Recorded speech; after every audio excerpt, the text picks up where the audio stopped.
How did the pod with LeBron come to fruition? I've known Bron now like 24, 25 years. We saw each other in December with the folks on his side, had a conversation, and that got the ball rolling. So he picked you or you picked him? There's no good answer to that. Seems like there's a great answer. Was there any heckle that you laughed at? During warm-ups, I had noticed there was a group of students sitting front row, and they had T-shirts with my picture on it. On the picture, it said, "When I grow up, I want to name my kid JJ Redick." So I went over before the game to get a closer look, and then they turned around, and it said, "And beat him every day."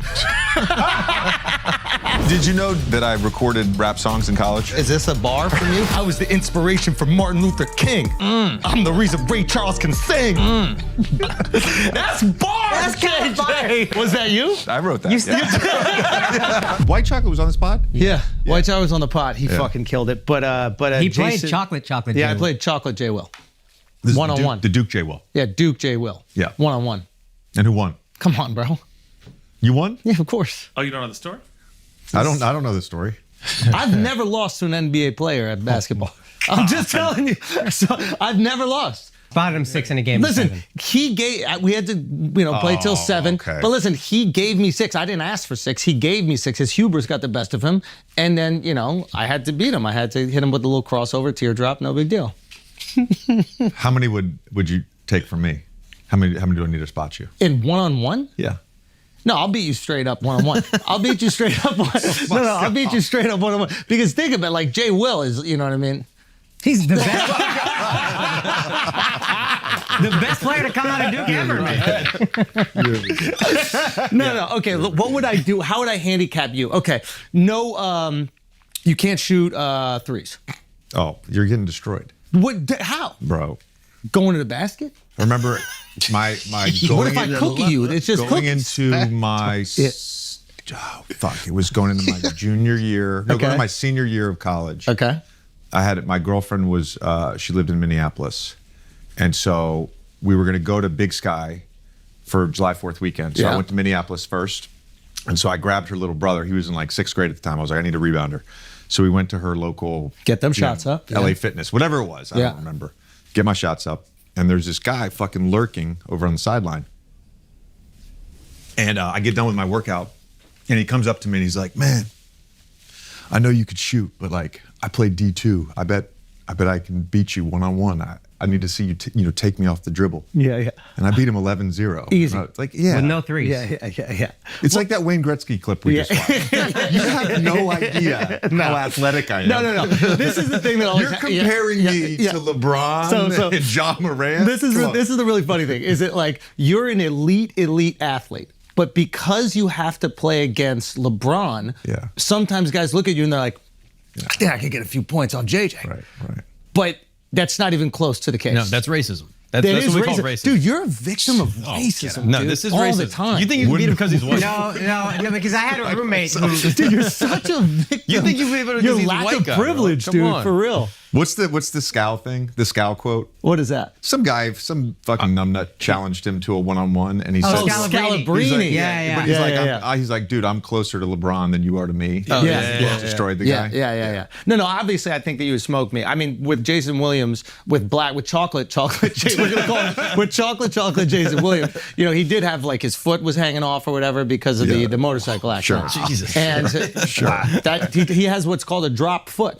Yeah, I mean, the way you said it, though. And why? Because I said it was hanging off. And it seemed more severe Drop than foot it is was. pretty severe, actually. It was really severe. And I was going at that foot.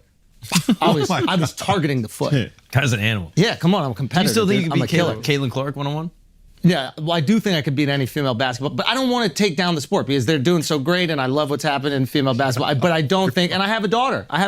Do you think that's true? Do you think he could? Do you think he could? Jay, they keep it a buck. Mind it a game, bro. Mind it a game. Mind it a game. Listen, just mind it. You're not beating Caitlin Clark. Did you see my paddle skills on my dragon net just out there? Are you telling me you don't think I could beat? Why? Because she's such a good shooter. Me agreeing to come on this show. I knew I was going to get roped into some shit. I'm looking over here for me. I'm like, I think I get a point on it. it's That's so racist. No, but my roommate in college swore he could beat Eric Snow one-on-one, who was Blake. Remember Eric Snow from the Sixers? But he was like, I got Eric Snow. I was like, you're out of your fucking mind. I get a point. But Eric Snow, I don't know if I could beat because he's so dense. You gotta, And you mean black by dense. Oh yeah, he's black. That's no, but it is fucked up. We gotta stop. We gotta stop that We gotta stop what? racism. Do you agree with that? JJ, we have to stop racism Do you in agree America. with that or not? Now that it's affecting us, we gotta do something about it. Oh my God. Do you agree or no? Do I agree? We should stop racism. Yes. Okay. Thank you. Oh Jesus, my God. dude, that's a fucking softball Did question. you know that I recorded rap songs in college? No, we have to hear these. I think I Okay, have we a might couple need to of bring my back friends. some racism. Hold on. We can't get rid of it completely. Hold on. We knew about the poetry. Well, so the poetry was really just rap lyrics, right? This is so interesting That how is the racism white thing. turns it from rap to poetry. When a black guy's a poet, he's a rapper. When a white guy's a rapper, he's a poet. Okay, break it down. Break it down. Again, it wasn't good stuff. Like it wasn't good stuff. I actually have some. I just want to point out. Okay. It's because they can't catch From the you, heat. I have one of your raps. But anyways, so I didn't have any of the tracks, right? Yeah. And the guy that I recorded with, who was black, That was the issue. he was Yeah, black. yeah. Thank God, But yeah. he we would be in dorm rooms, like it was literally a You guys were headphone allowed. and a mic, right? Were you allowed in the same dorm rooms down there? Yeah, we were. They did. We Wow. were. That was like 1920. They got rid of that. Did they? Oh, even at Duke? Yeah. Oh, wow. Okay. But anyways, so a couple years ago, he's like, dude, I found the songs. And I'm like, send them to me. So he sends them to me. And this was 2003. Okay. And me and him did a song. It was an anti-racism song. People accuse me of being this woke guy. I'm the woke guy on ESPN. I'm like, nah, man. I've always been like that. I've always been Do you have it? Can we listen to it? that one I don't have on my phone. That one I don't That have. one you don't. But Wait, you have there's others. other raps that you have? There's somewhere on my files somewhere. On I my love phone. this. Yeah. You've been an ally since day one, dude. That's awesome. Wait, I actually have to go find, because somebody did find some of FA, who does phenomenal research for us, found one of your poems, which might be a rap. So maybe we even Some say of it. them were more. But here's the poetic. thing that I need to understand, because you were getting through, like, you were getting heckled like an insane amount when Yeah, you're at yeah. Duke, right? Like, you just become this like poster child for all the hatred. And I think Duke kind of represents, it's not only like a race thing. I think Duke represents like elitism, For right? sure. We look at them, we're like, oh, this is where all the money is, the power, the control. Yeah. And your face matched up with it, even though you're like a homeschooled kid from Virginia. He Don't does. point when you said, when he pointed, made it way more aggressive. No, I'm just saying it did. Fucking, Wow. You know, coming from the guy with that haircut. Listen, I'm just copying him. I'm just trying to support my boy. The guy with that mustache. And that Okay, but I do have one of the. So here's the thing: they're calling you gay nonstop, and then in order to combat that, you start writing poetry. Take us through that. Take us through that line of thinking. It wasn't just like they. Were it you was like, so weird? maybe I am? Think about this. So, you know, NBA players, college players, high school players, when you like hit a shot, sometimes you hold your follow through. Yeah. Yeah. And there was this guy at NC State who No. publicly, in an article, said he holds his follow through like he's gay or something.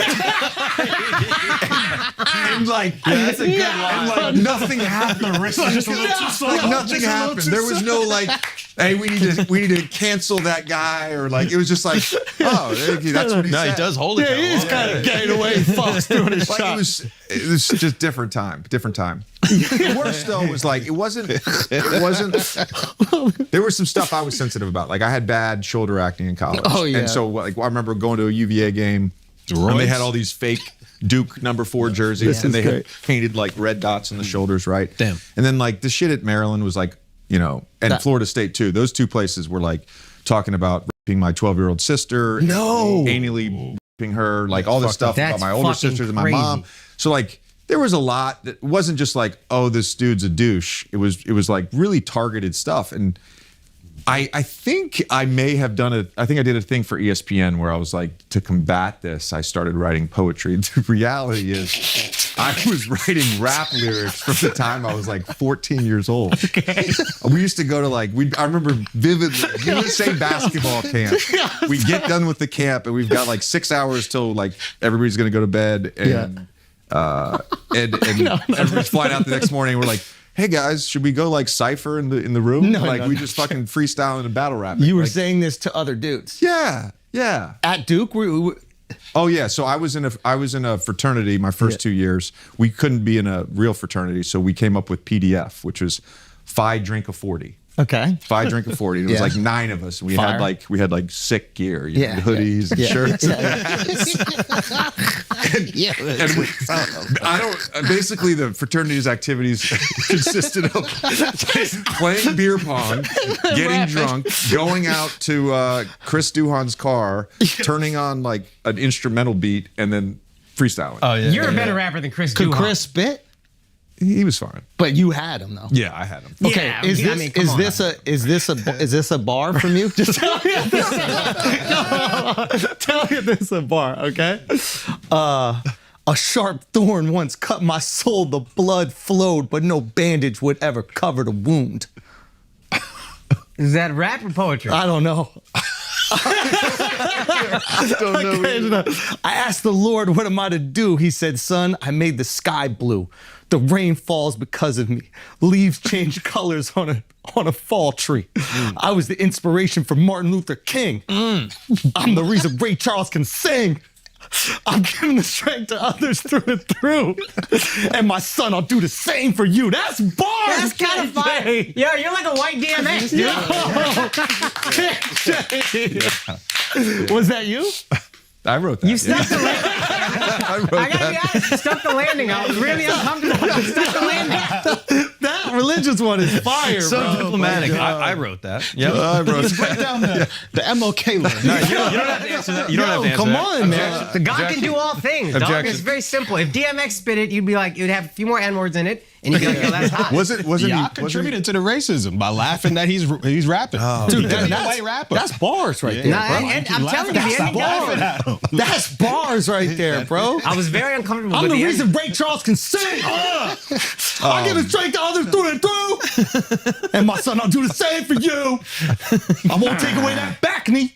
Be the reason Ray Charles could see. Like, why would you help him do that? Yeah. That is a good point. Okay. I shouldn't have done this. Okay, so listen, you're coming off of right now. You got the biggest podcast on the planet. Of course, you came on here, so it won't see a second episode.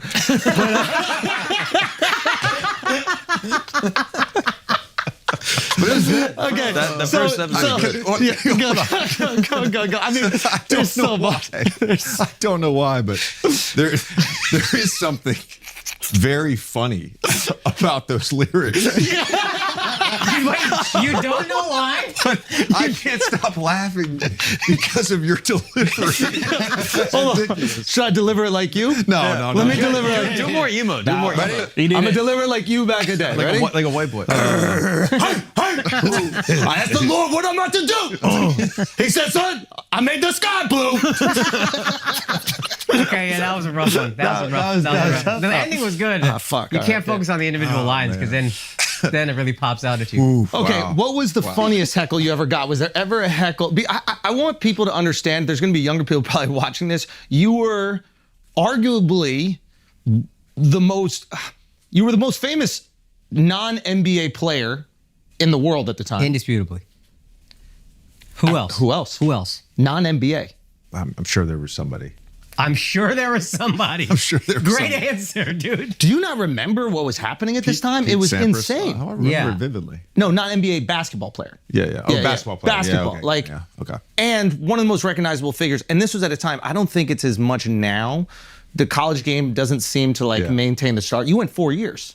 Yeah, and my draft class was the first year you couldn't come out of high school. So yeah. I was the end of college basketball. Not me personally, but I was the last guy to come out before everybody started the one and done thing. Yes. So Kevin Durant was right after me. 1 year, then he went Out. to the NBA, and he would have come out of high school, right? He was good enough to come out of high school. Yeah. So that was part of it. It was still college basketball then. Now I don't know what it is. Yeah. What is it now? I don't know. Did you watch the UVA game last night? No. Why? They had 14 points in the first half. They went 9 minutes without scoring, and then 10 minutes later on in the game without making a field This is the goal. women's game? No, this was like a playing game. 2 10 seeds. No. Yeah. It was bad, man. And what do you think it is? It's just there's no reason for the talent to stick around. They're not even thinking G about League it. maybe. I don't think it's as G League as much. I think, truthfully, the one and done creates an environment where the best players are now one and done guys, and they never unpack their bags. Coach K used to always talk about unpacking your bags, right? Being all in. Yeah. Their mind's somewhere else. You don't get any continuity. The transfer portal now, like Duke, you know, we've gotten a couple transfer portal guys, but we still are playing like 18 and 19-year-old kids. And then NC State, like the guy that starred for NC State in the ACC tournament, is 24 years old. He's a full-grown man. Yeah. Yeah. So it's just, it's a weird game right now. Well, have you spoken to Coach K about it at all? About the NIL and the transfer portal stuff? Yeah. Or just in general, college basketball. And like, does he like this new... I don't think he's a fan. Yeah. But I don't think any coach is a fan. Yeah, that makes sense. How do you They feel? all have to re-recruit every year. Every year. I got a kid, I recruit him in high school, he comes in, all right, now I got to re-recruit him so he doesn't accept a bag from whatever school. Yeah. It's totally different now. Announcement. United Arab Emirates, not to be referred to as the Towels. The Chamakis have spoken, and your boy is coming back. They want more punishment. The Chamakis want more punishment. Okay? I'm coming back. I will be out there May 22nd for another show in Abu Dhabi, the Etihad Arena. We are coming out there for Abu Dhabi Comedy Week, May 22nd. Okay, the pre-sale for those tickets. Remember, pre-sale went crazy last time. Show sold out on pre-sale, so get on this. The pre-sale for those tickets is Thursday, March 28th at 12 p.m. Towel time, not to be referred to as towel time, at 12 p.m. local time, okay? 12 p.m. local time. Password is Andrew. I will see you all there. Also, America, God bless you. I'm coming. Houston, April 5th. We added a late show in Charlotte, April 13th. Nashville, April 18th. Austin, the Moody Center, April 19th. And we added a late show in Phoenix, the Arizona Financial Theater, April 20th. I will see you all at theandrewschultz.com. More tickets, more shows on sale at my website. Go check out those cities. Let's get back to the show. All right, guys, we're going to take a break real quick because I got to tell you about Gaslit. Keep watching it. Keep telling people to watch it. Hey, guys, I got 1.3 million subs. I love that. Thank you guys so much. You don't need to subscribe. What you need to do is watch it. Tell people if you like it. Tell everyone you know. Let's get these views fucking crazy. Gaslit on my YouTube. Also, there's Gaslit merch. If you enjoy the special on my website, you can find a link for Gaslit merch. And then a couple quick dates next week, I believe. Next weekend, April 11th through the 13th, Tempe, Arizona. April 18th through the 20th, Denver, Colorado. May 10th, LA, all sold out. There are tickets available for Tempe and Denver. But Gaslit, the special, guys, check it out. Thank you so much. 1.5 million views in 2 weeks is wonderful, but I want to keep that shit going. Thank you, guys. I love you. Let's get back to the show. College basketball back in the day was so much more interesting, especially your era. So you get all this scrutiny. It's insane. They're saying all this crazy stuff. Is there anything funny that people say to you? Is there anything that, like, a heckle that you laughed at? So the probably the worst, not the worst, because I didn't think it was that bad, but the same game that there were signs talking about anally raping my sister, who was 12. That was the same game where at the end of the game, the entire arena, I'm at the free throw line, we're up 5. I've got basically like the game sealing free throws. The entire arena is chanting, "Fuck you, JJ," right? Yeah. Fuck you, JJ. Fuck you, JJ. Like that. During warm-ups, I had noticed there was a group of students sitting front row, right at half court, and they had T-shirts with my picture on it. Okay. And on the picture, it said, when I grow up, I want to name my kid JJ Redick. So I went over before the game to get a closer look, and then they turned around, and it said, "and beat him every day." Now, I would never condone any sort of child abuse, but that's clever. Yeah. That's clever. And so I make the free throws and I go over them at the end of the game and I'm like talking shit. I'm like, I need a t-shirt. Give me a fucking t-shirt like that. And coach he was furious. Did it fire you up when they were talking the shit, or was there part of you that wanted to melt under the pressure of it? No, I didn't want to melt at all. It was like my first 10 games at Duke. We had a bunch of home games. We played UCLA in Indy. Yeah. In like the Farmers Classic. I don't remember what the fuck it was called. Then we played Ohio State in Greensboro in the Big Ten ACC. And then we played all home games. So we come back from Christmas break and we go to Clemson. It's our first real road game and it's our first ACC game. And I come out for warm-ups and it's like, oh. This is how. Okay. I'm the guy that they've now chosen. I'm the next Duke guy they're going to hate. And I had 22-6 that game. It was not about melting. It was like, all right, you want me to be an asshole. Immaturity, but it was like, you want me to be an asshole, I'll be an asshole. What I don't understand is how some of it was deserved. I mean, I look back, there's a moment in the That's tournament. why I want to ask, like, where, why were you getting so much hate? We're playing Illinois. This is the year before they made the Final Four. We made the Final Four in 04. They made it in 05. So we're playing Illinois in the Sweet 16. And I hit a couple shots in the second half on Luther Head. And I'm like doing weird shit with my head. I'm bobbing my head. I'm doing this. I'm smiling and laughing. And But you're not allowed to was enjoy yourself because you're a white man playing basketball? I think Steph changed it for us. I'm serious.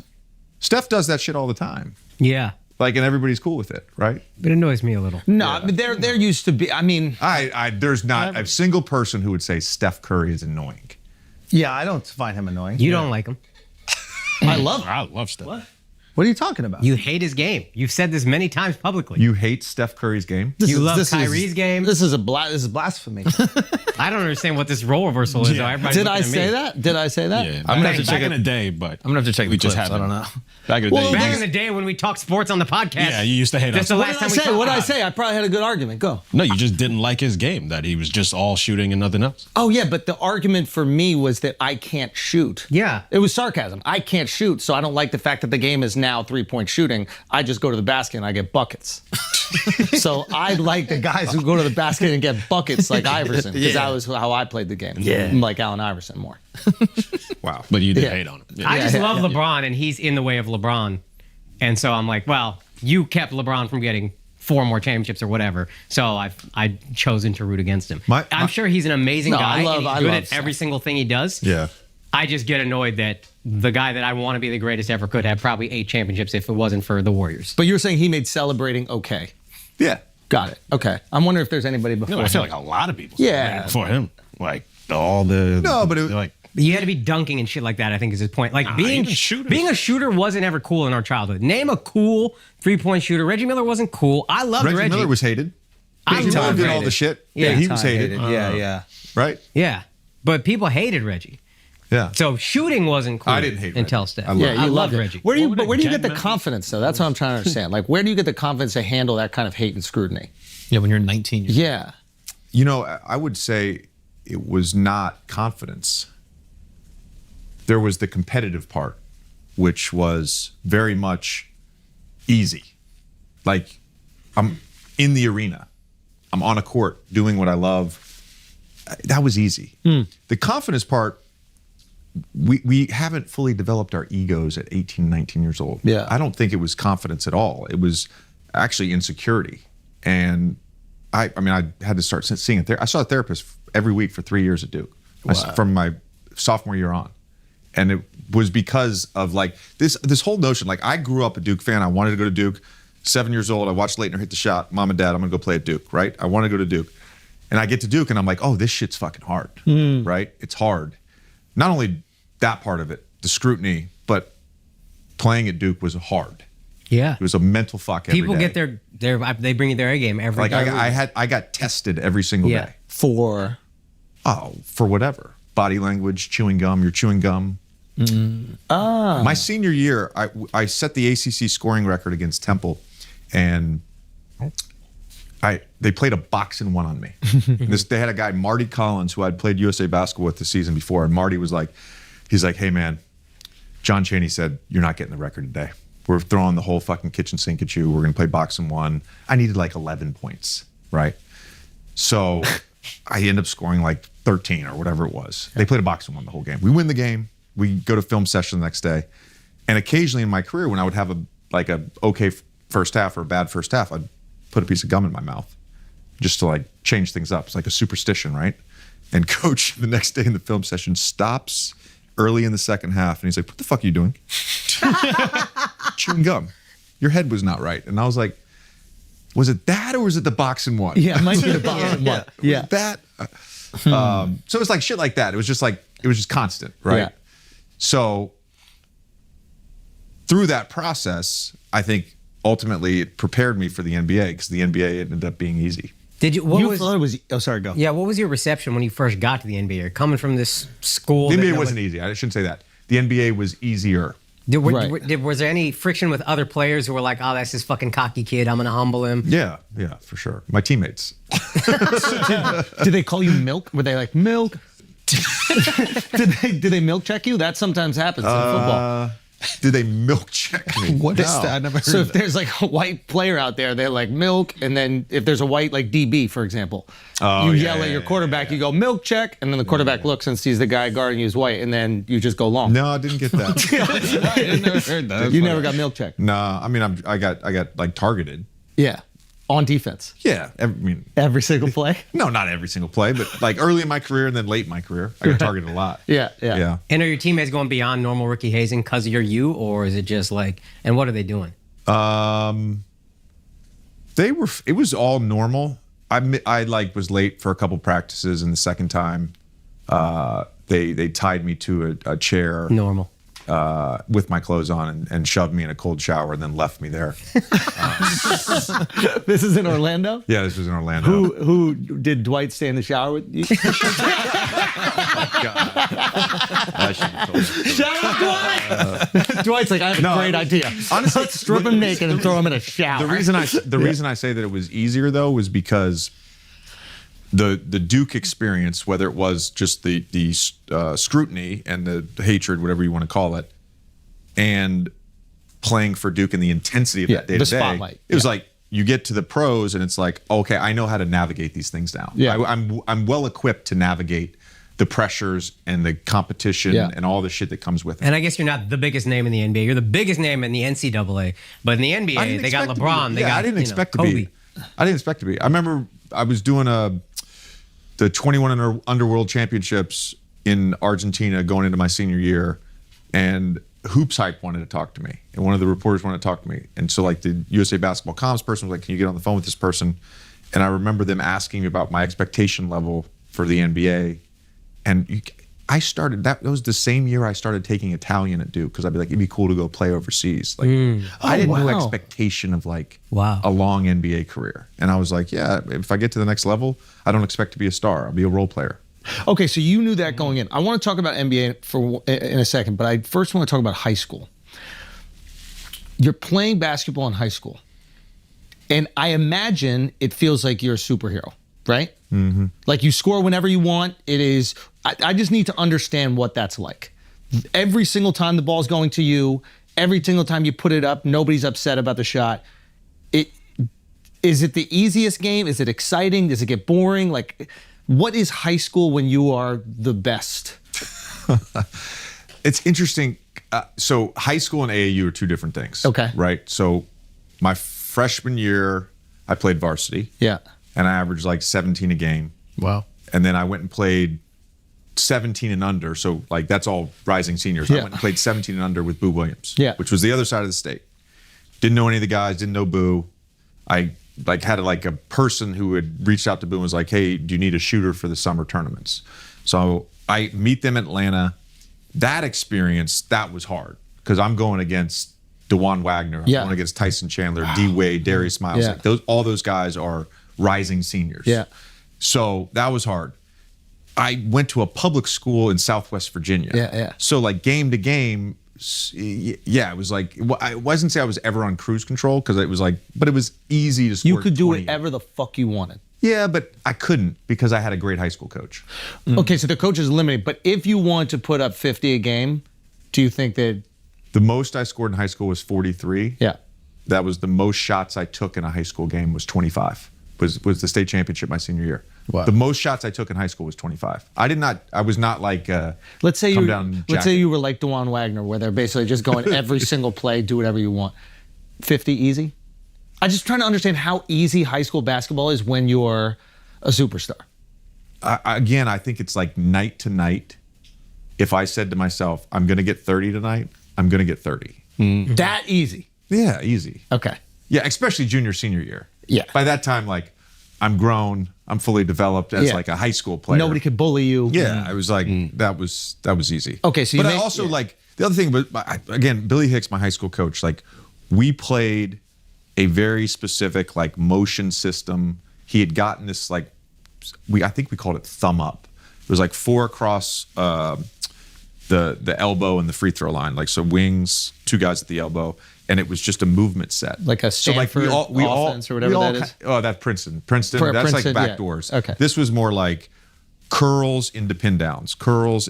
So like I learned how to play off the ball in high school. We didn't run like high pick and rolls or ISO basketball. And so we all kind of ate in that system. It wasn't like It wasn't geared toward yeah, one specific exactly.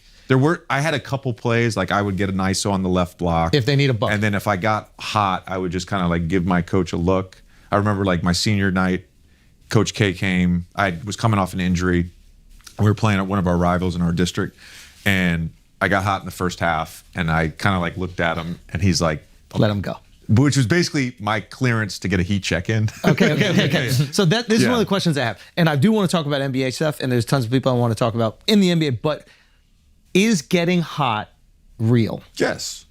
Because I'm sure you've spoken to the analytics guys, and they say there is no such thing as getting hot. If Momentum you look at is the not data, real. whatever, blah, blah, blah. But you felt it. I'm sure you remember the times in your career where you feel it. What is getting hot? Do you know what flow state is? Yes. Yes. It's just flow state. So it's no thinking. Yeah. Doing. Your body, it's every shot, every motion. It's just like perfect muscle memory. There were games, I'm being serious when I say this. There were games where I would shoot like 8 for 12 and I'd be like, man, my shot didn't feel good tonight. And then there could be a game where I shot 8 for 16 and I was Right. like, I was in the flow state tonight. Yeah. Wow. Because it's like, again, you're at that level in the NBA, your margin at my size is like, it's. That's why the analytics guys don't get it, because they're looking at the data. I did a senior project in stats. Okay. On the idea of like the hot hand. Yeah. And at the time, it was very much undisputed. There was no such thing. Yeah. And so I do the project, and I came to the same conclusion. And of course, now I think pretty much that has been debunked. There was a book about it a few years ago, about the theory of the hot hand, and it was pretty much debunked. It was debunked that there is no such thing as No, that. there is a Oh, hot that hand. they actually can But no, prove. the idea that there isn't a hot Yeah, hand. the idea that that momentum idea real, was et cetera. debunked. Got it. There is a Got it. hot hand. Yeah, for sure. so we believe it. There is data to back it up. Was there a way? When you're on stage, man, you 100%. know it. Like, when 100%. you're on stage, you know Perfect connection. You know exactly when you're killing it. Yeah. You know it. Yeah. You're not operating in the deficit. You're not worried about just what's fully going present. wrong. You are fully present, and you are locked in. Was And there a the way for ideas you are to coming. access it frequently, or was it just random? There were ways to try. A lot of it became about like the prep, the routine. Even going back to high school, I was always like a visualization person. So I had this free period, and I would walk through the gym. And I don't know why, because we had an auxiliary gym. I don't think that there was really ever like gym class by the time you were like a junior or senior. So like I would walk through the gym on game days, and I would like picture the spots on the court, and I'd leave the gym. And then for the rest of the day, I'm visualizing coming off of pin downs. I'm visualizing my footwork. I'm visualizing like the angle with which I want to release the ball, where the defender is. I always had the ability to do that. And so that was one of my sort of like preps to get into the flow state. Wow. That was one of the preps. Even at like 16, 17 years old, you're doing that. I was probably doing it like 15, yeah. Wow. Yeah. But Steph is able to access better than any basketball player. It's I've ever kind seen. of It's unbelievable. miraculous. Yeah. Unbelievable. It's unbelievable. He's, you know, something that's interesting about like the Steph. I got to watch Steph up close when we were in San Francisco doing shows, and I don't think his speed translates on TV. Yeah. When you see him Yeah. up front, he is by far the fastest. It's like no one's even close.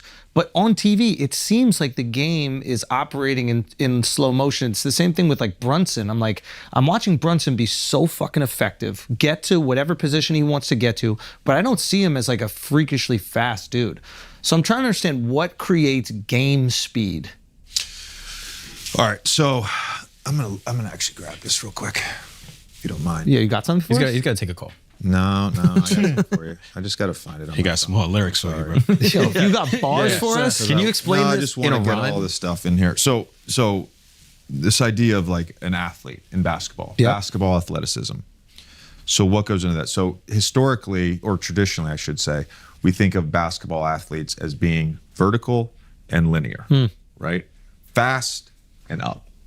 All right, so these are the things that go into being a great basketball athlete.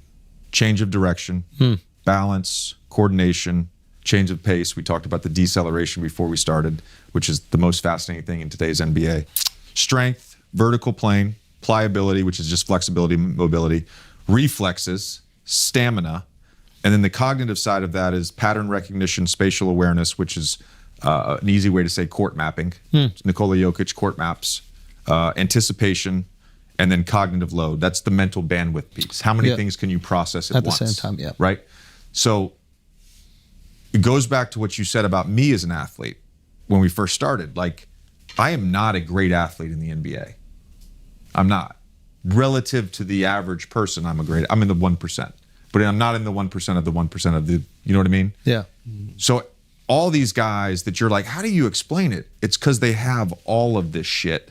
Maybe they don't have vertical. Maybe they don't have linear. Luka Doncic is not a vertical or linear athlete. But he got he's got breaks. the best breaks in the fucking world. And can you explain why breaks make it so effective? Well, so what he does, actually, this is what I wanted to talk to you about. Okay. All right. So what he does is like there's a constant change of pace. He's on balance. He's trying to get you on off balance. Once you're off balance, he's still on balance. He changes his pace. Yeah. He has created an advantage at that point. Yeah. Yeah. So now he's got you on his hip. Potentially he's blown by you. Maybe you reach in, he goes through, he draws a foul, whatever. Yeah. But let's say you catch up to him. You're now going in acceleration full speed, and he goes into deceleration, you fly by. So Yeah. on his drives, his ability to decelerate Yeah.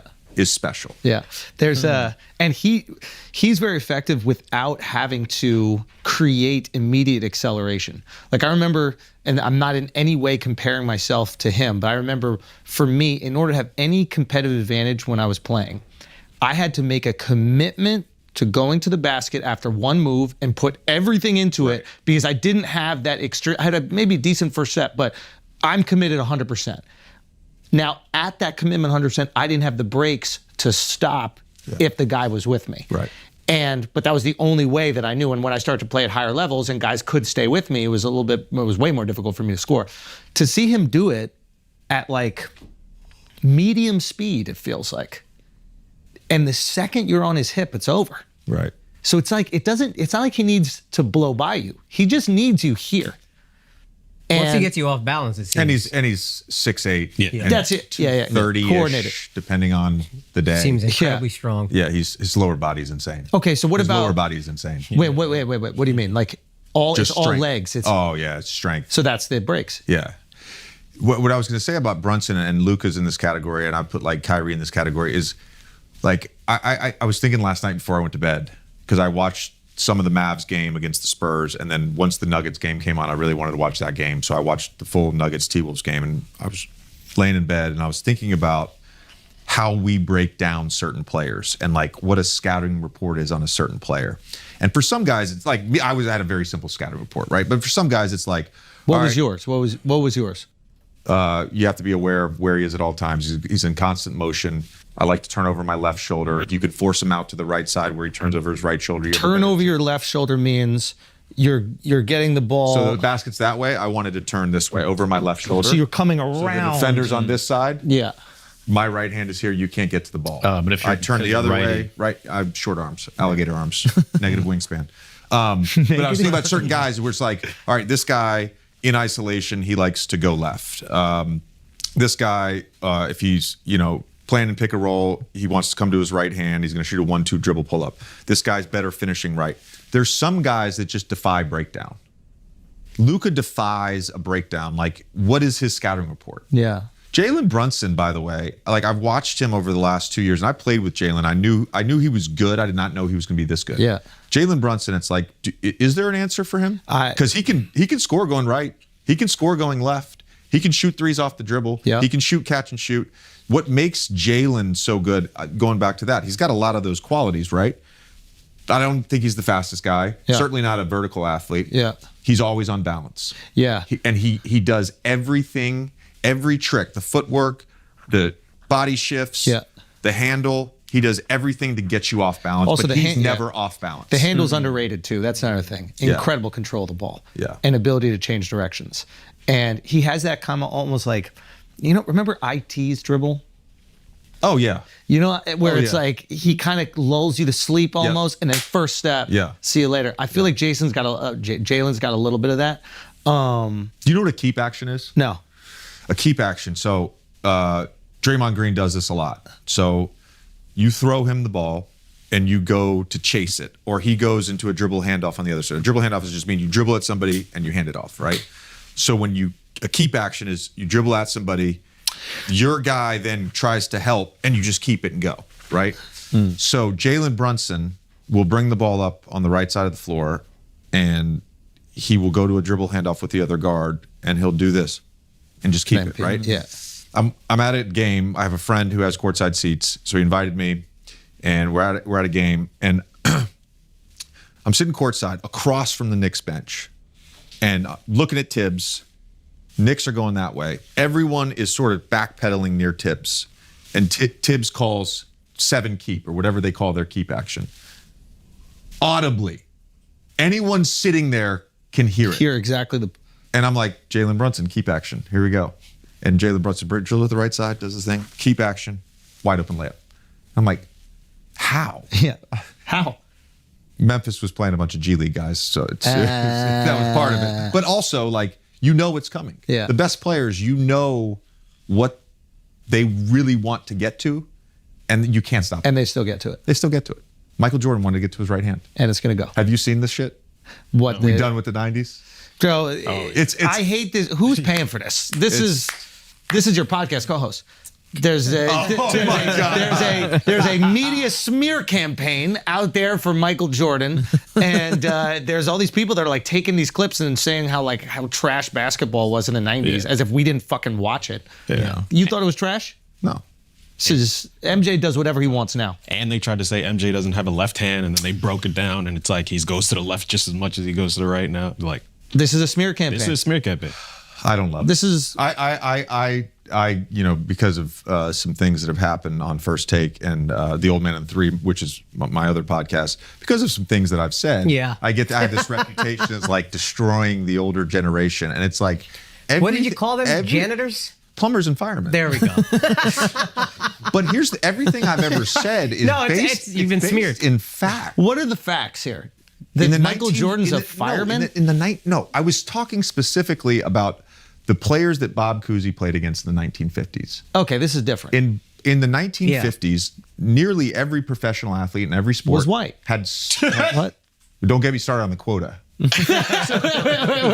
Talk to us about the Utah Jazz. Go. No, don't get me started on this. But every professional athlete, not every but most professional athletes had a summer job. They didn't train year round like we did. They literally were plumbers and firemen and welders and farmers. Yes. Oh, I don't know. So it was a matter of fact that he was but you playing also say against- that I think the implication is they're less athletic, they're less good. Well, they were Cousy less also, good. Let's be but in the that's- 1950s. But that's just a matter of what they got paid, and they had to be. They weren't like, hey, I 100%. want to be a plumber and I'll play basketball on the side. You know what I mean? Like, they're very good basketball players who had to 100%. make ends meet, as was Bob Cousy. I can absolutely. I've been so consistent on this, Yeah. and yet people are like, you trash prior generations. I've been consistent on this.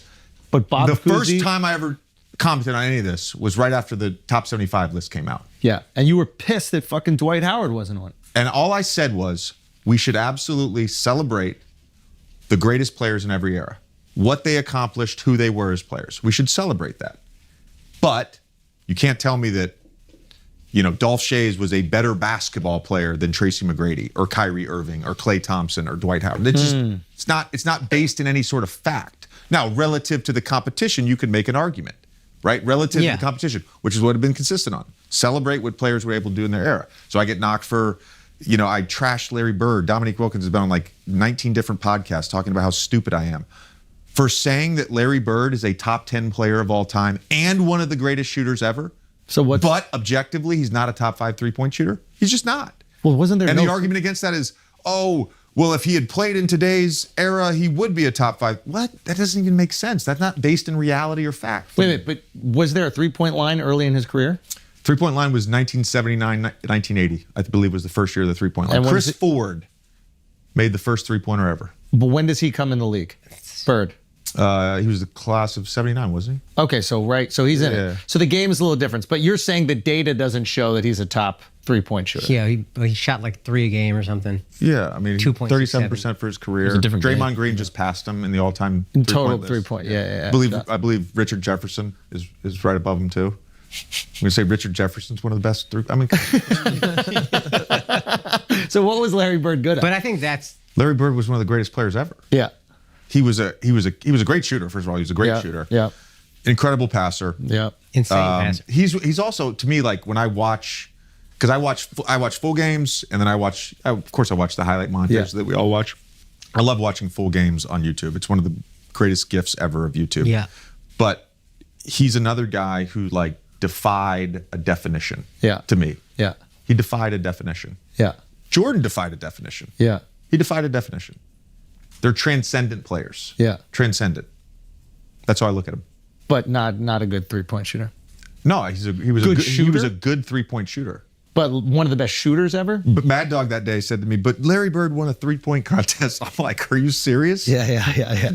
There's been a lot of guys that have won 3-point contests. Did you ever win 3-point contests? Nah, I fucking never made it past the first round. Wait, why? Well, the first He's a year, catch and the shoot first year I shot. Ah.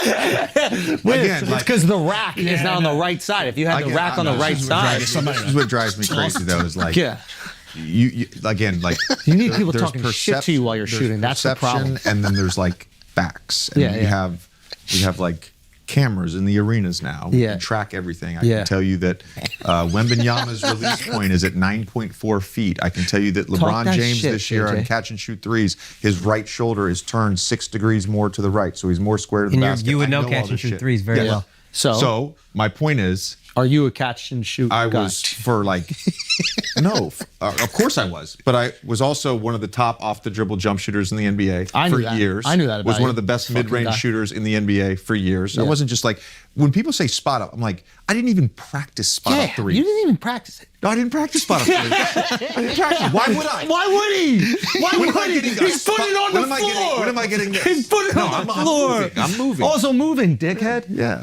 Come on, bro. Yeah, bro. dude. You see how these Browns try to fucking take us down, man? It's fucked up, bro. Take this. I think this is what your fucked senior up. thesis was about, actually, is you not being. Yo, did you catch ever and shoot. cross anybody up in the league? Is there anybody that you put on the floor? On the floor? No. Yeah. I mean, I had one on Steph. LeBron. You crossed them up? Yeah, but I missed the shot, so it doesn't count. Damn. Hold on. You went No, right. Steph was off a jab step though. I mean, That was like he a. hit the that Wait, was you like- hit the deck? Yeah. You Steph made did hit Steph the hit the deck? Yeah. But it, and he made it it. was- Is this early ankle Steph or late ankle Steph? This was game 7 of the 2014 playoffs. Jab step. That one hurt. No, my so heart. like he was in help. Yeah. Chris swung it to me, and the angle he closed out on me. Yeah. I would always especially on the left side, so I get to my right hand. When guys would close out that way, I would drive against the closeout. I would drive against the closeout. Wait a Let's minute, see- do we let's have- watch this? Oh, there we go. Oh my God. Look at this. Hold on. I think the CP just swung it to him. They're in help position. Wait, here we go. Bye. Dropped him. CP just swung it to him. that one hurt me. I'm not sure how he fell though. That one It was hurt. not like a special move. That was the most basic move ever. Hold on. But you faked what? I didn't He's fake. I just drove away from his body like, angle. because he was terrified of you putting it on the floor, right? No, he was trying Let's to watch close that out again, so I dude. can I think we let's should watch see that again. Because he read the scouting report. He's like, JJ. He's a catch and shoot guy. He's a That is fucked up that they use that against us. No, they really do. Okay, so you put Steph in the dirt. You cross the fuck out of LeBron. Like, just I don't know. Who do you not take down? Like, why do you try to take down this generation's heroes? You try to take the last generation's heroes. Every I'm not taking anyone down, bro. Larry Bird, you said couldn't hold your jock straight. You said Steph is on the ground when he plays D against you. Man. Like, there's obviously there's some ego here. You know. Yeah. You sent Mark the clip before the pod. You're like, yo, bring this up randomly. I don't know why you texted me that. Google YouTube, right? It's from our team. But I think Steph killed the white boy shooter. I think that era. Yeah, because that used to be us. Yeah. Except for me, I never was a shooter. I would go to the bathroom. Explain that further. All right, so back in the day, and I know it sounds crazy, but whenever there was a white boy on the court, we would just assume he's a shooter. Yeah. And most of the time, they weren't a shooter. Yeah. And so now that he's turned the game into shooting, everybody's a shooter now. So it's like, he took away the one thing I had left. He took away the one Took thing. away our superpower. Him making shooting cool made black people be like, "Oh, I'll shoot too." Yeah. And now, what everybody's place is there for you different. guys? Fuck. You know what I mean? They're taking your jobs, dude. They really are. I'm sorry. That's because you dropped them. He's like, oh yeah? That's So what should we haven't thought take about back? that. What should we take back? Deceleration. We're good at that. Oh yeah, we can go slow. We don't have acceleration. But we got. We just had a 15-minute conversation on the pod. You know the coolest thing, a player. Slow down. Hey, that Luka guy's really good at getting slow out there on the court. Dude, so good. But being slow is the new fast. Yeah, it's a new thing. It's the new fast. It is new If fast. you could do it like Luka, then it's cool. But like you can't. But also, don't you think that Luka like gets away with stuff because he's so charming with the female refs? I've never noticed that. Oh, there's you a didn't great know? clip of him. Oh, he's just risen up so this female suave, ref. dude. He's got that Balkan suave. I love that what you put in the Google bar was Luca I'm a piece. Riz. Excuse me. Like, I'm not, my brain isn't working. But it's the first video, right? Gen Z Google. Yeah, yeah. It's the Yeah, first. exactly. Look at this. Look at him riz this girl up. She can't even control herself. Look at this. Oh, what's up, shawty? Yeah, it's a foul. Oh. That's what we can take back. Flirting. Yeah. We're good at flirting. Oh, Yeah, There we can go. take that back. Yeah. Dude, white guys are the best at flirting. in the mean, league. Yeah. I mean, you saw his co-host the other day on the bench, but Wait, what happened? What happened? I mean, oh, let it LeBron. out. Yeah. Why are they giving LeBron so much? LeBron can't even be friendly I know, he can't talk with the to anyone. owner of the team he's on without everybody making a big deal of it. It's a shame. That's, what do you call that? Sexism. Yeah, that's That's sexism. You know what I've realized just coming on the show? What is that? You guys are here. You guys are here for the right reason. You're here to just break down fucked up institutional barriers. Yeah, Exactly, yeah. We're Just trying to like you, dude. You break would do that. it through rap. We do it through podcasting, man. We're trying to break the ceiling, bro.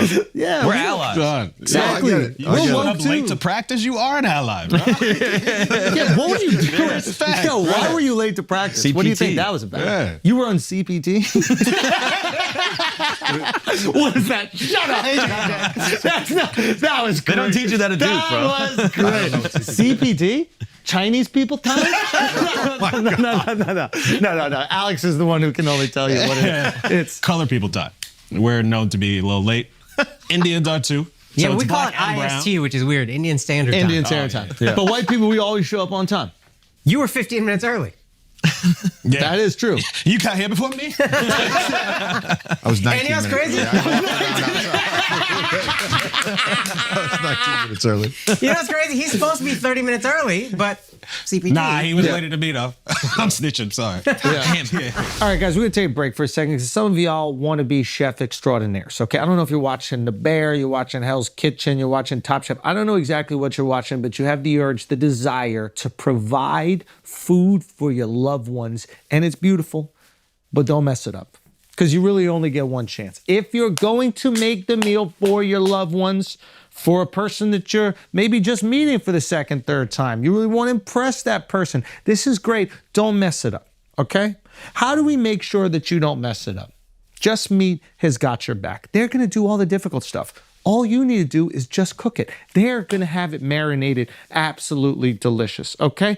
They're going to get the perfect cut of the meat. They're going to have that meat that is perfectly cut and marinated for 24 hours.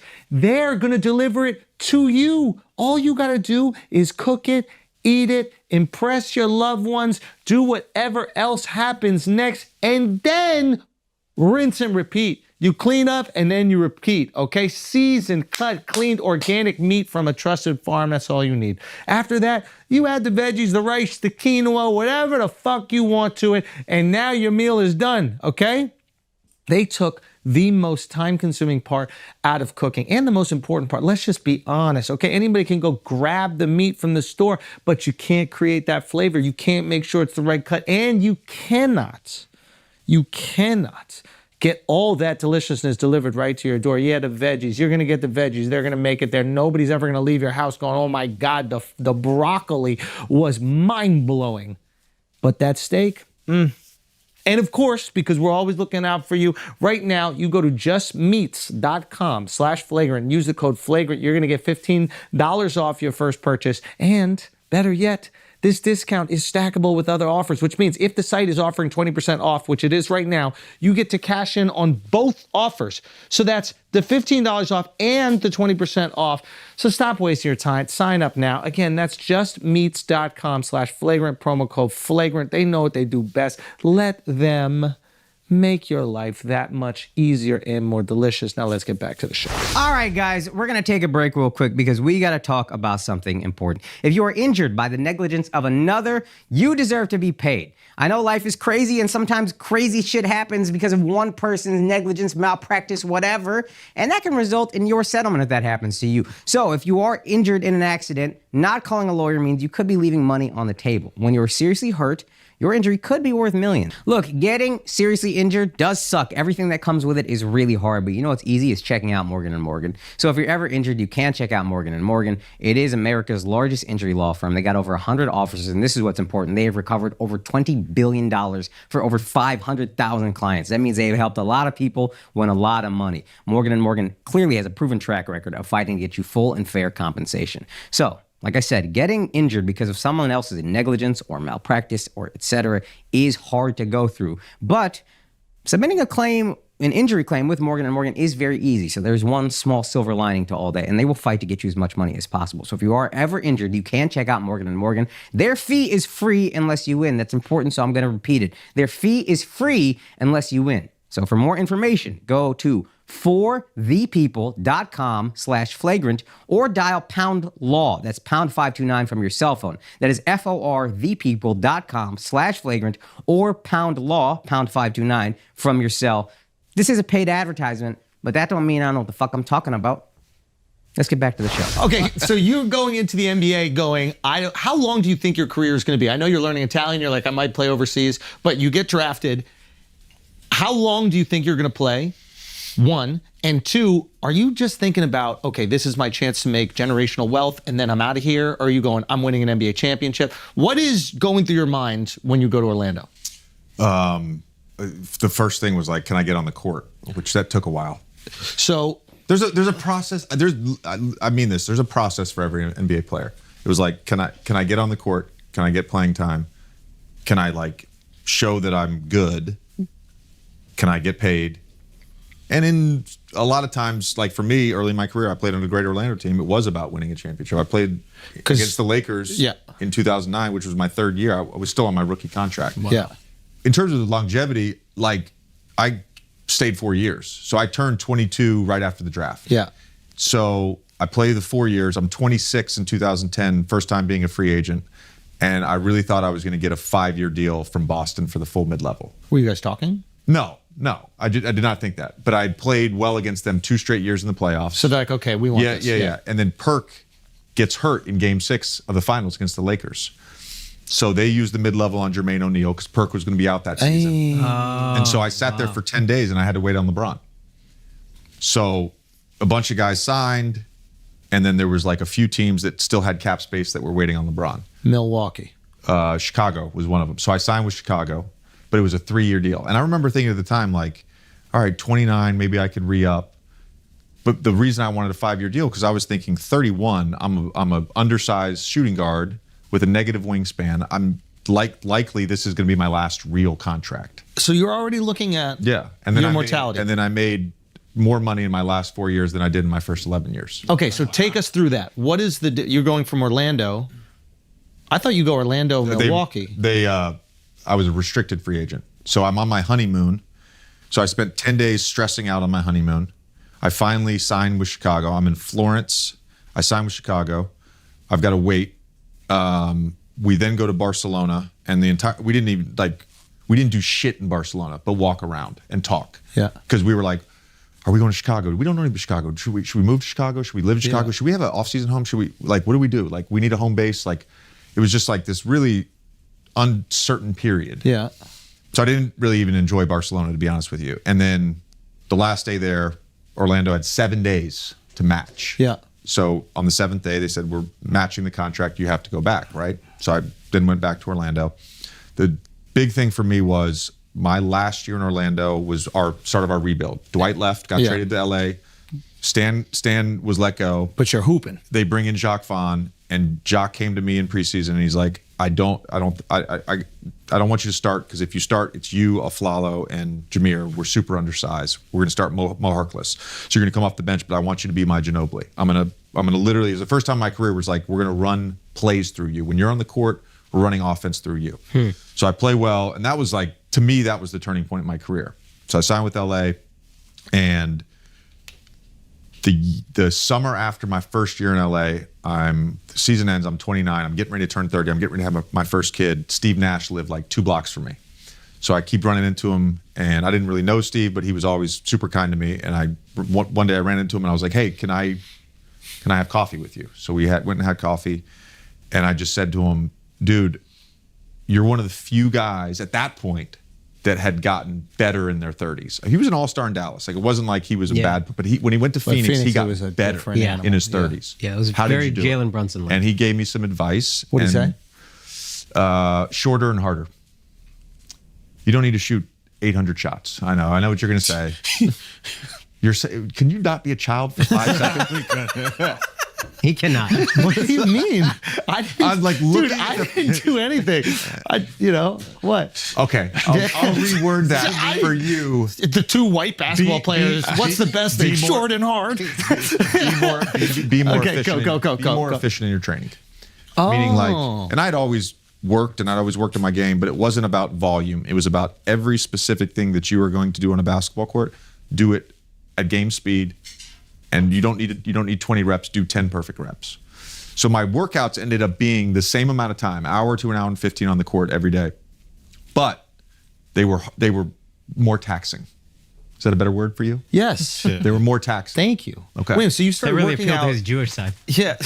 More taxing. You started working out harder, or you have more taxing workouts, and you found that benefited you more. You weren't like tired for the games. You didn't feel like your body would be down more. I ran on a track. Yeah. Or like I would go run like 5 miles at a specific speed to like build a base level heart rate. I did that throughout my 20s. By the time I got to like 30, 31, and all my off-season workouts, my basketball workout was so difficult that I didn't need to supplement it as much. Now, 2 weeks before the training camp started, I would go find a turf field or I'd go find a track, and I would do those cardio workouts. But my basketball workouts were so difficult that like by the end of it, I've lost 5 pounds in water weight. I've built up my cardio, and so being able to like play and move at that speed all the time, that was essentially what created an advantage for me. Okay, so you go to the Clippers. You're already balling before you go to the Clippers, though. You're already showing the league that you can score. Yeah, Doc Rivers didn't save my career, if that's what you're asking me. I wasn't going to ask it, but it's funny. Okay. What's up with you and Pat Bev going at it? Our boy Pat Bev. That's my guy, man. Okay, good. That's my guy. I don't know. Okay, so you go there. You're already hooping. You go there. Do they bring you there specifically for that? Is this just a good match? Do you get a conversation where they're like, hey, we see what you can do. You're going to get a lot of touches here. Make it happen? Well, so I get traded at the end of my last year. My contract is expiring. They trade me for Tobias Harris, who was a young player at the time on Milwaukee, who wasn't playing a lot. So I go to Milwaukee. We lose in the first round to the Miami Heat. And I thought I was going to go back to Milwaukee. And by the time it got like typically like the team, your incumbent team can have some contact with you right before free agency. They can, it's not like a full negotiation, but they'll check in with you or whatever. So it's like crickets for like 2 months, and I'm like, okay, Milwaukee's not going to happen. So my agent calls me I was on vacation for my birthday and anniversary. I'm in Napa. My agent calls me. He's like, can you be in LA in 2 days? The T-Wolves and the Pistons want to meet with you. So I'm like, okay. So I'm going to meet with Flip. I'm going to meet with Joe Dumars. So we decided to rent a car. We rented, and all they had at the time was like this 2-door Nissan. Nice. Yeah, it was great. Drove, literally, it was my first time doing that drive. Yeah, all the way from Napa all the way to LA. We made stops in Big Sur. We made stops in Santa Barbara. It was awesome. Get to LA. I meet with Flip. I meet with Joe. Flip offers a contract. And on our way down there, Chris Rivers, Doc's wife at the time, had texted Chelsea because Chelsea had taught her in Pilates. She said, can JJ have Doc's number? So Doc reaches out that night when free agency starts. Can you have dinner tomorrow? So I've now met with the Pistons and the Wolves. I go have dinner with Doc. And at that dinner, he said, I think you've been used wrong. I want to use you like Ray Allen. Now, I don't know if that was a recruiting pitch because I had talked a lot, and Ray knows this. So I just had him on my podcast. Ray knows this. Like, Ray was the guy I wanted to be. I wanted to be Ray Allen. I didn't want to be a white shooter. I wanted to be Ray. I wanted to be Ray. Early so Ray or late Ray? Early Ray. JJ? Early Ray. JJ. JJ. He was dunking on people. I know. Yeah. I'll never forget in high school that when they would do like the rankings, and they would give comps for players. Like my comp, was always like a catch and shoot guy. And one time I got Ray Allen as my comp. Wow. And it was like a dream come true. I was like, I've made it. Ray is my comp. Anyway, so when I went to LA, I got all the Boston stuff that Doc ran for Ray. I got all that shit. Yeah.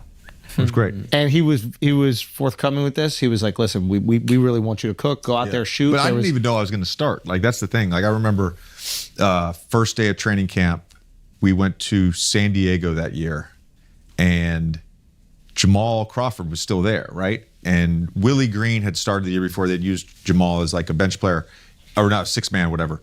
And I remember having a conversation with Jamal. I was like, do you know who's going to start? He's like, no, I don't know. You asked Jamal. Yeah. So then I go to T. Lou, who was our assistant at the time. I go to T. Lou, and I was like, who's starting? Who's starting? Like, I want to have some like headspace as I go into my first practice with the Clippers. And he looked at me and he goes, you motherfucker. Like that. And I was like, okay.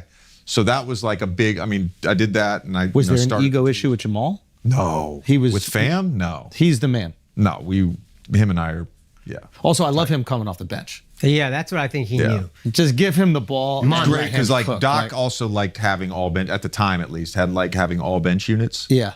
So Jamal just got to cook when he was out there. Did you ever try, like in practice, just try to stay in front of him? Jamal and I will never forget this one practice.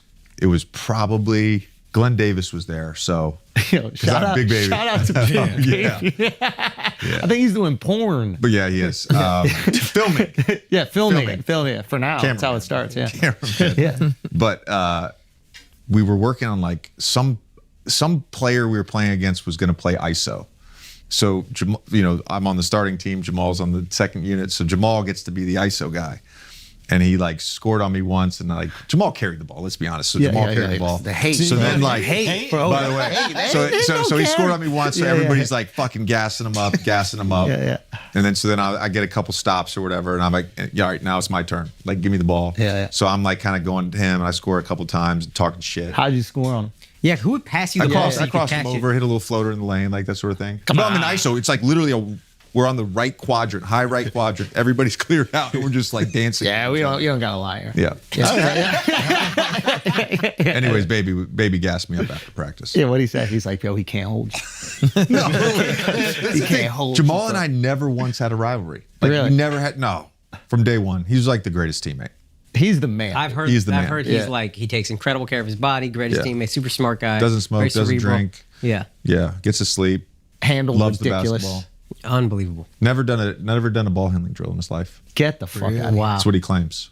So what a guy like that? What does he just have? Like incredibly fast wrists or whatever that is, or it's just super long. He can get to the ball, so he's got it on a string. I think that's part of it with Kyrie too. I don't know Really? his wingspan relative to like his body. Like everybody's shaped different. I remember DeAndre Jordan. I'm like, dude, you have no torso. He's just all legs. No torso. He's all legs. Vince Carter and I. Vince is like 6'6". I'm like 6'4". So if Vince Carter and I sat next to each other like this, I'm like 2 inches taller than him.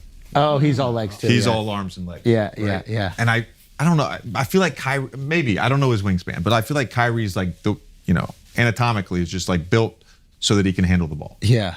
He's obviously worked at it too. Yeah. And just unbelievable touch, like finishing ability. What is that? What do you think that would be? Touch. To describe it, like technically? Yeah. Here's a better question. Did you think you had good touch? Prolific shooter, but did you think you had good touch around the rim? A few years where my float game was pretty good. Okay. My finishing numbers were pretty good, like prime of my career. I had a shoulder issue in summer of 2016. It was right after the season. I led the league in three-point shooting that year. I used to do the walkaway. You know the Steph walkaway where you shoot? Like that year I had a few of those where like I'd shoot and I'd turn and run up court. It felt good. I'm not gonna lie. It felt pretty good. But we go to, my wife and I went to Santa Barbara after the season, and I've got a soon-to-be 1-year-old, and I'm throwing him in the pool. And I like fucked my shoulder up. I got an MRI. Like there was nothing like Structurally wrong with it. structurally wrong with it. Yeah. The rest of my career, my shoulder was fucked up. So you know how Markelle Fultz, when he shoots, his shoulder Yeah. goes like this? Yeah. So the rest of my career, I did that. It really actually affected me the most on floaters and layups. Like even I coach my kids, and I'll be demonstrating a drill, and like sometimes like I'll go shoot an uncontested right-handed layup, and I'll miss it because my shoulder just like I can't activate my scapula correctly. I have a bad scapular movement. Yeah. Same exact thing. Yeah. And you make up for it by just moving your entire shoulder Compensate. instead of doing this rotation. Yeah. I used to when I would shoot free throws at the end of my career. So normally I would just shoot free throws like this, right? But at the end of my career, I had to put the ball out, like And keep your literally- shoulder literally down. Activate my. Otherwise, this thing would come up, and I'd be shooting like this. Okay, so what happens with the three-point shooting then? I compensated. How? I'd sometimes shoot like that, and then I'd just compensate for the angle of my shot. What does that mean? Well, again, I wasn't a catch and shoot guy. Spot up. Well, But I on don't the know. move, on the move. I'm not convinced. You're not actually shooting at a moving target, but you are. So like if you're coming off a pin, or like I remember there's one shot I made. You can pull it up if you want. There's one. I'll go on the text. I'll go on the text. There was one. Yeah. White boy. I'll find it. Okay, There was one shot I made. We were playing. It was LeBron's first year in LA, so it was my second year in Philly. We were playing LeBron on like a Sunday ABC game. Ben gets a long rebound. I'm over in the right corner in front of their bench, and I'm on a dead sprint to the right corner. And Ben's doing his little, thing, and he throws it to me, and I'm on a dead sprint, and I look down to make sure I'm inbounds. I catch the ball, kind of turn all in one motion, and I shoot it behind the backboard. And the shot did not feel good because my shoulder did the thing. It wasn't like I would occasionally get to shoot a pure shot where like my shoulder didn't do it. But my shoulder did the thing. So I'm like behind the backboard. Reggie Bullock fouled me. It was a 4-point play. He's in my lap. And so I'm like literally like, all right, I've got to, in the split second, I got to shoot it and point at that moving target. And the ball went in. And I turned to TJ McConnell and I go, that was tough. Like that. And I still think to this day, that was the greatest shot I ever made in my life. Okay, what would we put in to get this shot? I don't know. Who are you playing? Lakers. JJ Redick 4-point play. Lakers maybe. I had 21 points that game. Wait, I still don't understand what you're doing to compensate for the shot. So shoulder goes up. I would just, if it happened, Yeah. my point is, if it happened, which it did, no, that's a different one. That's, that's just a normal 4-point play.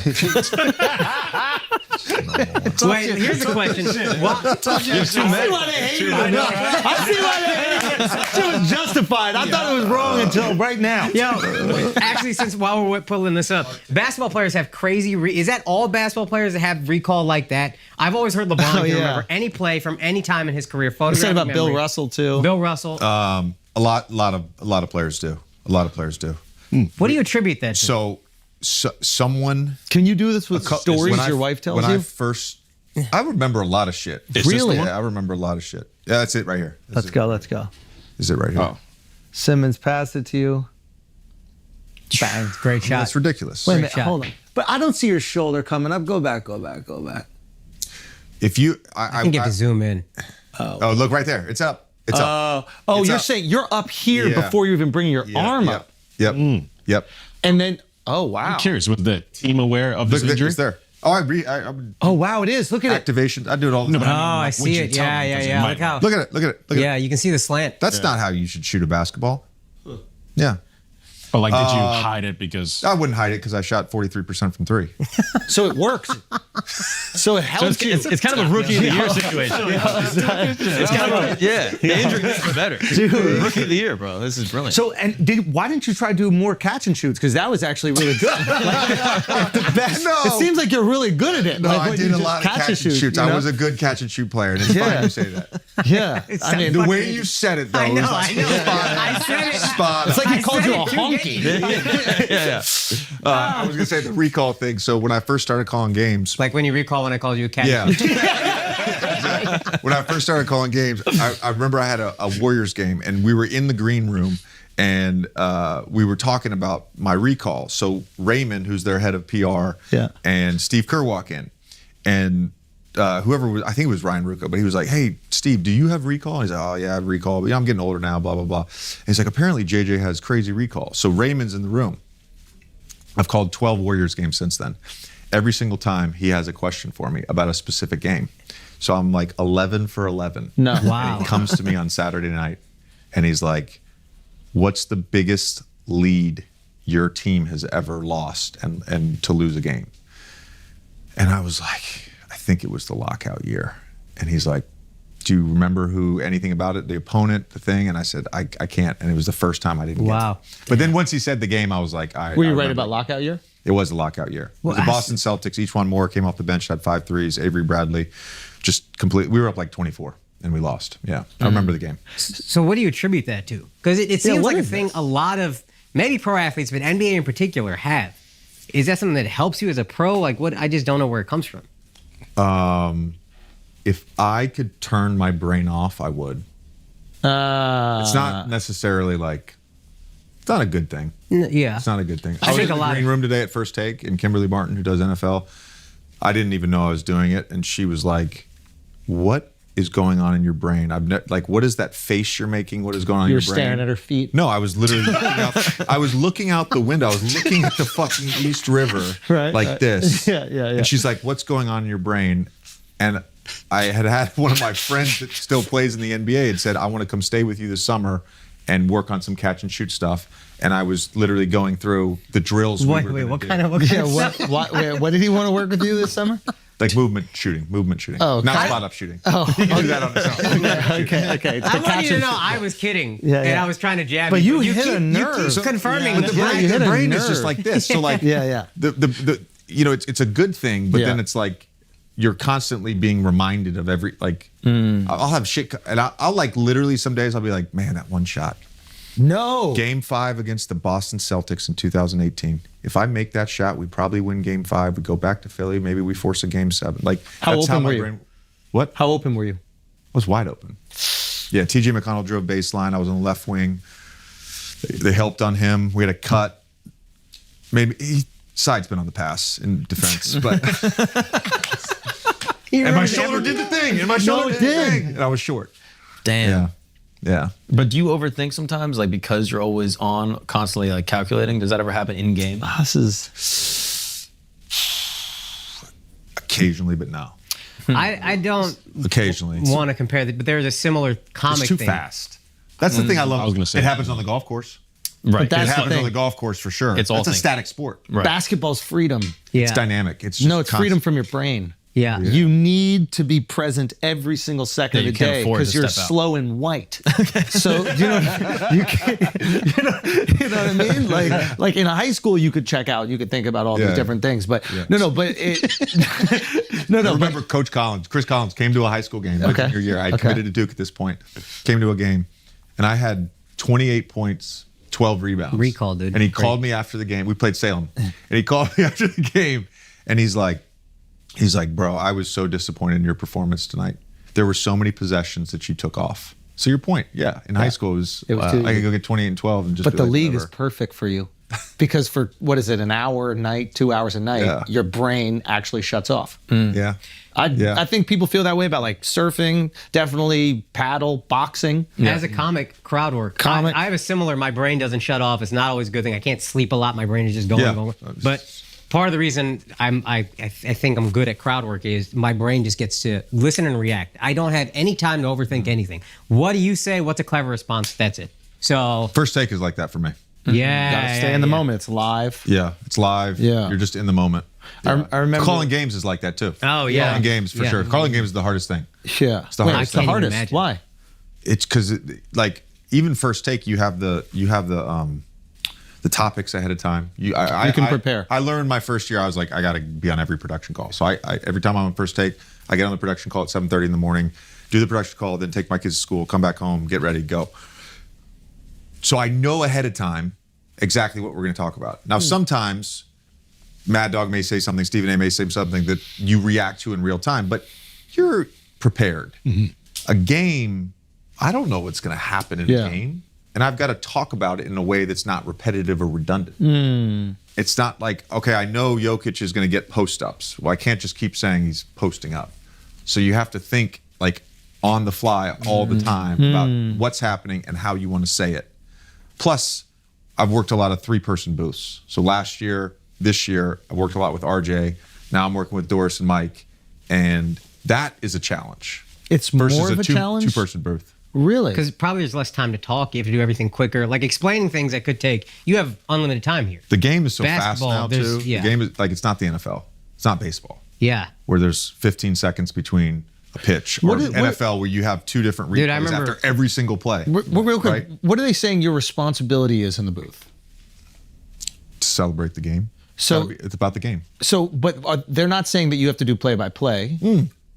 That's Mike Breen, Hall of Famer. Exactly. So they're basically, you're doing color commentary. Color commentary. Right. Exactly. So what does that exactly mean? Are you describing what that player is feeling in the moment, what play they should do, why they did that play? Hopefully it's a mix of technical and conversation. Got it. Particularly in like a 3-person booth, you want to have like chemistry with the Yeah, people when you're there's working camaraderie, it's awesome. for sure. Yeah. So then the other responsibility a lot of times is timeouts. Going to timeout, you get 1 or 2 replays, and then something called pod busters, which are essentially within a quarter or at the end of a quarter, they may show like a 2 or 3 play highlight package of LeBron scoring in transition or whatever it may be. Porzingis spotting up from 3, right? And you have to sort of cover that. But the play-by-play, I mean, that's like a skill that you have to go to school for and practice. And Yeah. It's like I didn't practice to be a color No, analyst. totally. I'm just wondering what they say your responsibility is. Like, what do the producers, when they hire you for it, say that you have to bring to the broadcast?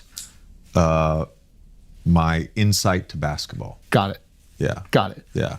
Yeah. Yeah. I remember my boss said to me, he was like, as much as you can share. But you have to do it in a way, it's something called laying out. Yeah. You have to be able to lay out too, which means laying out means you shut the fuck up. So like Tony Romo at the end of the Super Bowl didn't lay out. He didn't kept let going. Jim Nantz set the stage, right?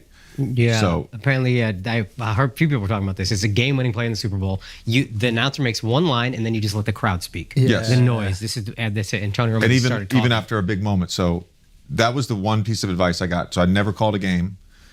I begged my first year at ESPN. I was like, can I please call a game? Can I please call a game? So they were like, fine, you can call Philly, New York, and I think it was New York, Miami, or Philly, Miami. So my first 2 games were regular season games in March. And the only piece of advice they said was like, you just got to lay out sometimes. Don't overtalk. Joel Embiid texted me after the first game. He's like, dude, you didn't speak in the first quarter. I'm curious, if one of my favorite young up-and-coming players makes it to the league, like, how would you pronounce his name? It's a good thing that you don't announce football, huh? Yeah, but, I'm just saying. You want another water?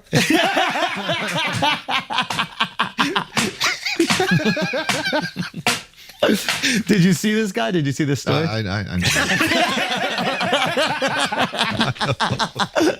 This poor guy, right? What a poor We're guy. not going to see that name in any of your poems, are we? Okay. Have you ever had a player get mad for your commentary? That in the was, game? yeah. These are your friends, your contemporaries. What do you mean by that? Like you say something and you're like, oh, he did this thing wrong, and someone hits you up and they're like, no, that's not what happened. I did it differently. You didn't see it properly. Not on a game. On some commentary, yeah. Yeah. Yeah. And how do you handle that? I just talk to them like we're friends. And then they Try understand. to. Well, no. Also, I try to understand them. Right. I try to understand them. Yeah, it's And- happened. It's happened a few times. I can think of two off the top of my head. Yeah. For example, can you share? No. Private stuff. Gotcha. No. Ever been threatened? No. Ever been threatened on the court? Yeah. Where? KG. Oh, KG came at me a few times. Wait, Yeah. what'd he say? I don't remember exactly what he said. So in 2009, I didn't play a lot at the time. And so Courtney Lee broke his face. Dwight Howard hit him at Yeah. teammates. Yeah. Hit him with his elbow. He was a starter. So game 6 against Philly, closeout game in Philly. I start, play well. So we then play the defending champs Boston Celtics. And Stan comes to me. He's like, you're going to chase Ray Allen for the next however many games. He's like, you have no help responsibilities. Just sorry, chase real Ray. quick. What's that like? This is Ray. That's your guy. Hell. Okay. Okay. But fucking cool, probably. It was the too. coolest thing ever. Yeah. Yeah. Okay, so you're chasing him. So I'm chasing him. So, anyways, KG was hurt that series. Yeah, I remember. So he's on the bench, but he's still KG. You know what I mean? He's still animated, talking, and it was like every time I would go by their bench, he's got a comment, you know? And then I remember one time we were playing him when he was back in Minnesota. This was like 2015-ish, whatever. I was with the Clippers, and he tried me. Like, you know what I mean? He tried to get me going, tried to get me to respond to something, and I didn't. And then I hit a big shot, and he told Sam Cassell after that game, he was like, yeah, I knew that white boy was going to hit something. I knew I had to try to get him out of the game. I mean, This KG, man. so the finals that year, you make it, you play the Lakers, it's Kobe. Yeah. And I don't mean it's disrespectful. He's probably thinking on some level, oh, I got to avoid the Celtics who beat me last year. KG was hurt. What's that whole situation like? You're playing the finals for the first time, you're playing Kobe. What is that like? It was interesting. So I started 7 straight playoff games. And then we played Cleveland in the conference championship. I didn't play in game 1. I played 9 minutes in the second quarter, had 7 points. Did not play any of the other games. So go into the finals, did not play. Why, though? In game 1, it's a blowout. I get at the end, and the Lakers, Phil didn't take his starters off, so Kobe's still out there. So I'm guarding him at the end of this game, and I hit a 3, and I think I got I'm going to be not generous, but factual here. I think I got 2 stops against Kobe late in the fourth quarter. They're going to win the game. 2 stops. But it was like I battled them. You know what I mean? Felt good about it. So then I'm like, oh. So then I played in game 2. We lose. We go down 2-0. I don't play in game 3. Game 4 I play a lot. Game 5 I don't play till the end of the game in the fourth quarter. So it's a very up and down thing. I always tell people this. It wasn't like a highlight because we lost and it fucking hurt so bad and it was the closest I ever got. But truthfully, the high point of my career was getting to guard. I guarded Kobe Bryant in the NBA Finals. Yeah. There's I have multiple pictures saved of me and him. There are pictures of him and I'm in the background. But it's that's something that, That's how your my grandkids grandkids, for sure. Yeah, it's awesome. 1,000%. Greatest player you've ever played against? You're gonna put it there? I'm really curious. He's the greatest player I ever guarded. Ever I guarded. had to guard. Yeah. I didn't have to guard LeBron. Right. I didn't necessarily have to guard Steph. Right. Yeah. But those 3 guys. Yeah. And I'll put Katie in there too. Oh, really? Yeah. Yeah. Wow. Those are the 4. Those are the 4. Yeah. And did you feel like when you're going up against him, outside of natural gifts, extreme preparation, did you feel like he just knew what was happening on the floor at all points in time? Kobe? Yeah. I've told this story once before. So my senior year of college was the first year that they did a pool for USA Basketball. They they do this now all the time. They say there's 40 names or 25 names, whatever it is, that are being considered for these 12 roster spots. For at the time it was the 06, it was World Championships. So me and Adam Morrison get named as pool players. That first summer, I had a herniated disc at L5S1, so I didn't do summer league, I didn't do USA basketball, but I got to go out and watch. The next summer, because they didn't win, they had to qualify. So this was like a 12-day training camp prior to qualifying. So I got to spend time around everybody. 2 stories from that. Number 1, first day I get there, I land at noon Vegas time. I hit up Coach Collins and Coach Wojo, who were helping Coach K out, and I said, I need to get in the gym. So I get in the gym. Coach Dawkins comes. He looks haggard, like he looks exhausted. I'm like, JD, what the fuck's going on? He's like, Kobe, man, he had me in here at 6 a.m. He was in here for 3 hours. He was working on the counter to the counter to the counter, and he had to make 10 shots in a row. Like, this was the type of dude. All those stories about Kobe being a psycho worker, they're all true. Yeah. So that was cool. End of the first practice comes, and Kobe is like, hey, do you want to shoot? And I'm like, yeah, I'll shoot. And at the time, I'm thinking, he wants to shoot with me because he's being a good guy. Yeah. And then we shoot. Like 15 minutes into it, I realize he's watching how I shoot. So that watching how I'm catch the ball, watching my footwork. Wow. He's trying to pick something up. And I'm not saying like, he's picking it up good, but he was just always trying to learn. He was always trying to get better. I was thinking to defend you. I thought he was trying to. No. I thought he was trying to demoralize you. Like, you think you could shoot? He was watch watching. this. No, he was watching my form. Yeah, I had a reputation from Duke. Like, he was literally watching to try and pick something up. Yeah. And do you think that he caught anything? No, probably not. Probably not. Wow. I wasn't that good. One of my favorite parts of the the Redeem Team documentary is when everybody's talking about, Kobe told everybody, we're up at 6 in the morning. Everybody's like, so we started getting up at 6 in the morning. We're working out, and then it cuts to Melo, and he goes, "I'm gonna be honest, I ain't waking up at 6 in the morning." Bosh and D Wade have told the story where they all go out, they come back, they get back to the hotel. Kobe's like, they're back at 6 a.m. He's at the breakfast table with ice on his knees because he just got done working out. Yeah.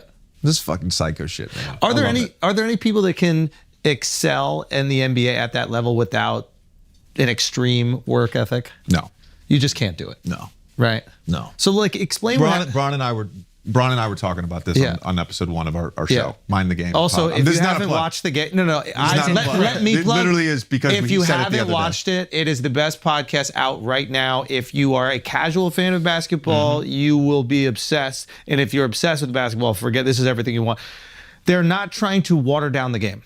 Yeah. There are 2 basketball nerds geeking out over basketball and don't give a flying fuck if you understand it or not. And I actually like what you did in the beginning where you explained a few of the plays. I thought that was really important. Yeah. And then bringing it out during it was very helpful. You get the graphics. Love it. Because showing replays. I saw a social clip and it didn't have it, the little clip I saw. You know what's funny? It was the only thing we couldn't find something for after the fact.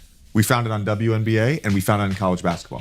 Because that coverage of the baseline out of bounds play, we couldn't find it in the NBA. It's interesting. And now people have posted shit on this was the Thunder in 2019. Motherfucker, I couldn't find that clip. But I remember seeing that clip before I watched the episode going, oh, it'd be so nice if they had graphics or something so we would understand. And I remember, and then the beginning of the episode, you're explaining these few plays. Anyway, it's fucking awesome. I'm sure all of you have already watched it. If not, go watch it. And they're continuing to release episodes. So you were saying. Anyways, the only reason that it popped in my brain is because we put the social clip out today where he talks about this. Like the idea of being elite in the NBA and not working to an extreme level, right? It's impossible.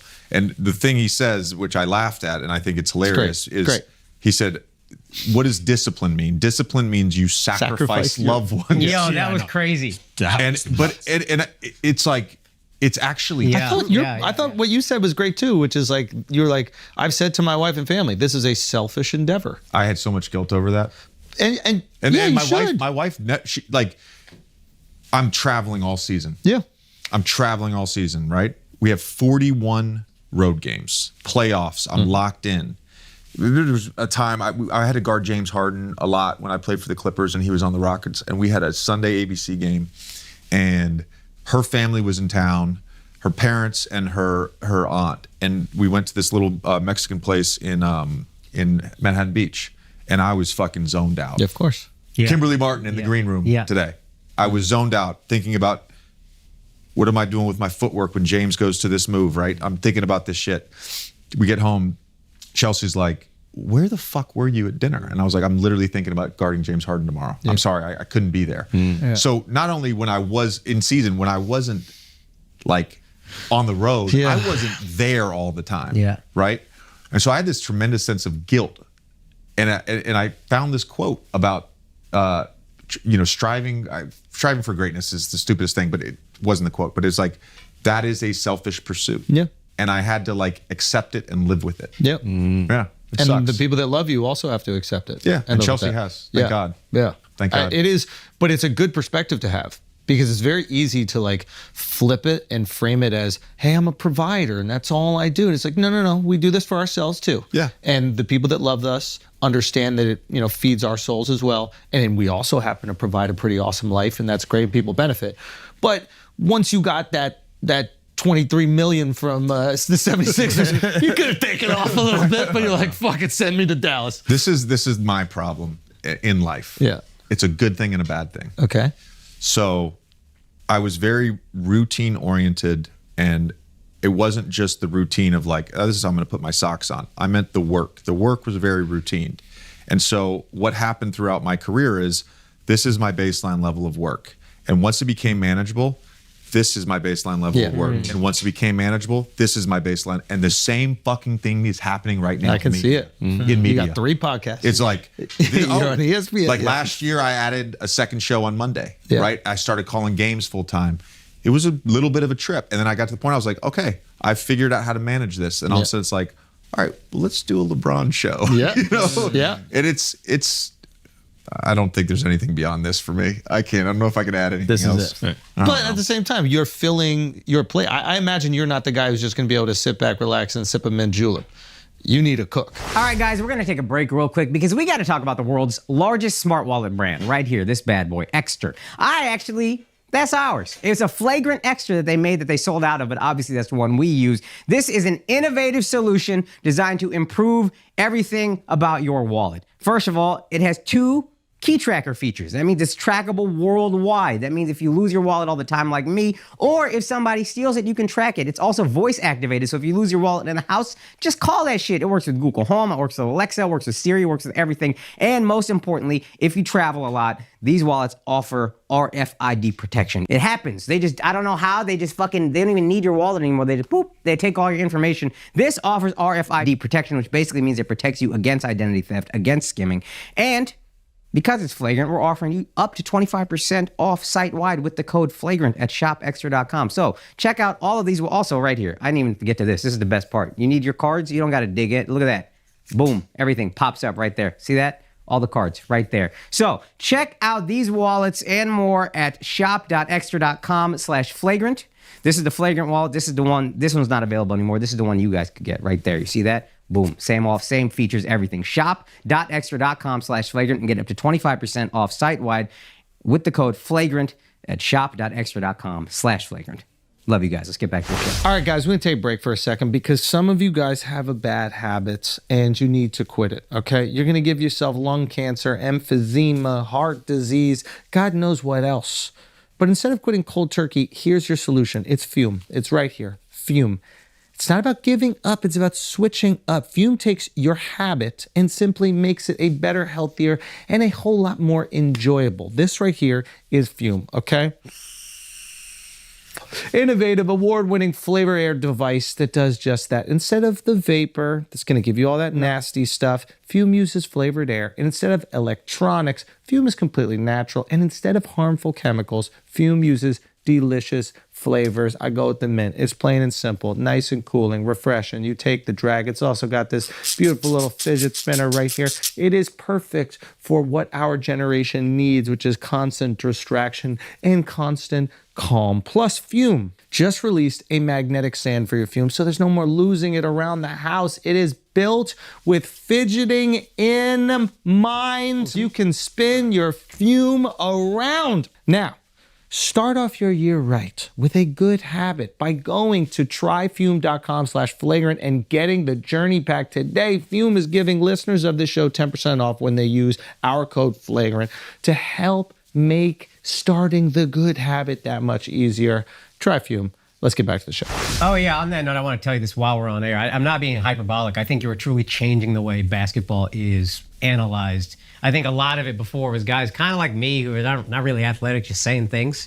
And then to have a basketball player who played at a high level, wasn't just a catch and shoot guy, but then talking about like unapologetically, here is what my opinions are at the highest level.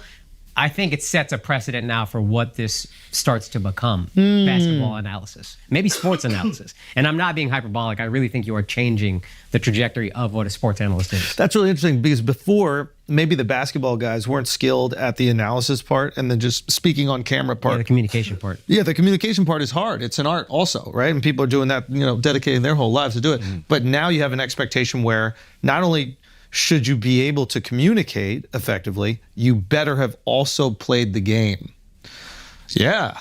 I want to respond to what you just said, and I appreciate that. And it's like, truly, I mean this. It means something to me to hear you say that. Doesn't mean a lot. It just means something. It does. It does. Yeah. Because you recognize, I think, what is important to me. I want to be clear on this, though. I don't want to change anything. I want to fill a void. Because there are always going to be people that want to be entertained in a certain way. Sports is an escape. Fandom is an escape. And that's important. Yeah. And like, how am I taxed as an NBA player? I'm taxed as an entertainer. I know what I'm providing. Fandom is part of people's identity. It's an escape. And in some ways, sports media is that too. So I'm not trying to change anything. No, I know I'm trying to fill a void. And it's interesting for what I see. When you first came on the air, I remember thinking, "Oh, this has been missing." And now I'm looking at you and like, "Oh, I don't know. It's not a Pandora's box, the only parallel I can think of." But like now that we've seen this, maybe there's another way to add to the ancillary coverage of sport. Yeah. Yes. And the ancillary way we talk about sports. It kind of feels like when Tony Romo started announcing, and he started like breaking down the game a little bit more, and less just like trying to entertain, and that's what I feel. And he was like guessing plays. Yeah. And it was really exciting to watch because he'd be right. and the difference here is when you hear guys who comment on sports like broadcasting, they will say Romo seems to have gotten lazier, for lack of a better word. I don't think anybody's ever going to say that about you. It's constant prep. It's constant knowing the game in and out, and just like obsession. How do NBA players go broke? They don't anymore. Is that right? Why is that? Shocked, bro. I'd be shocked. Tell me. All right. So I'll tell you how it happens. Yeah. Happened more.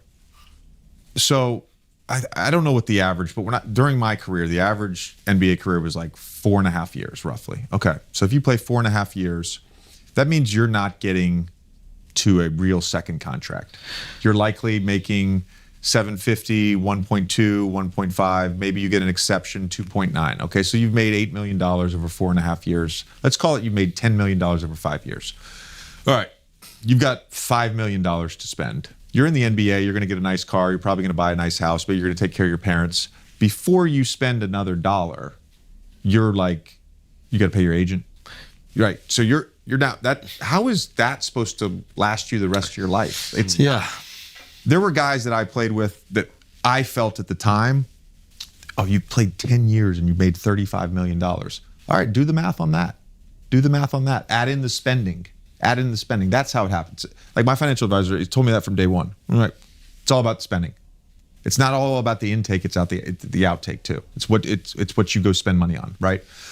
Now, the reason I say it's just not going to happen as much now is, have you fucking seen these contracts? Yeah, they're making big money.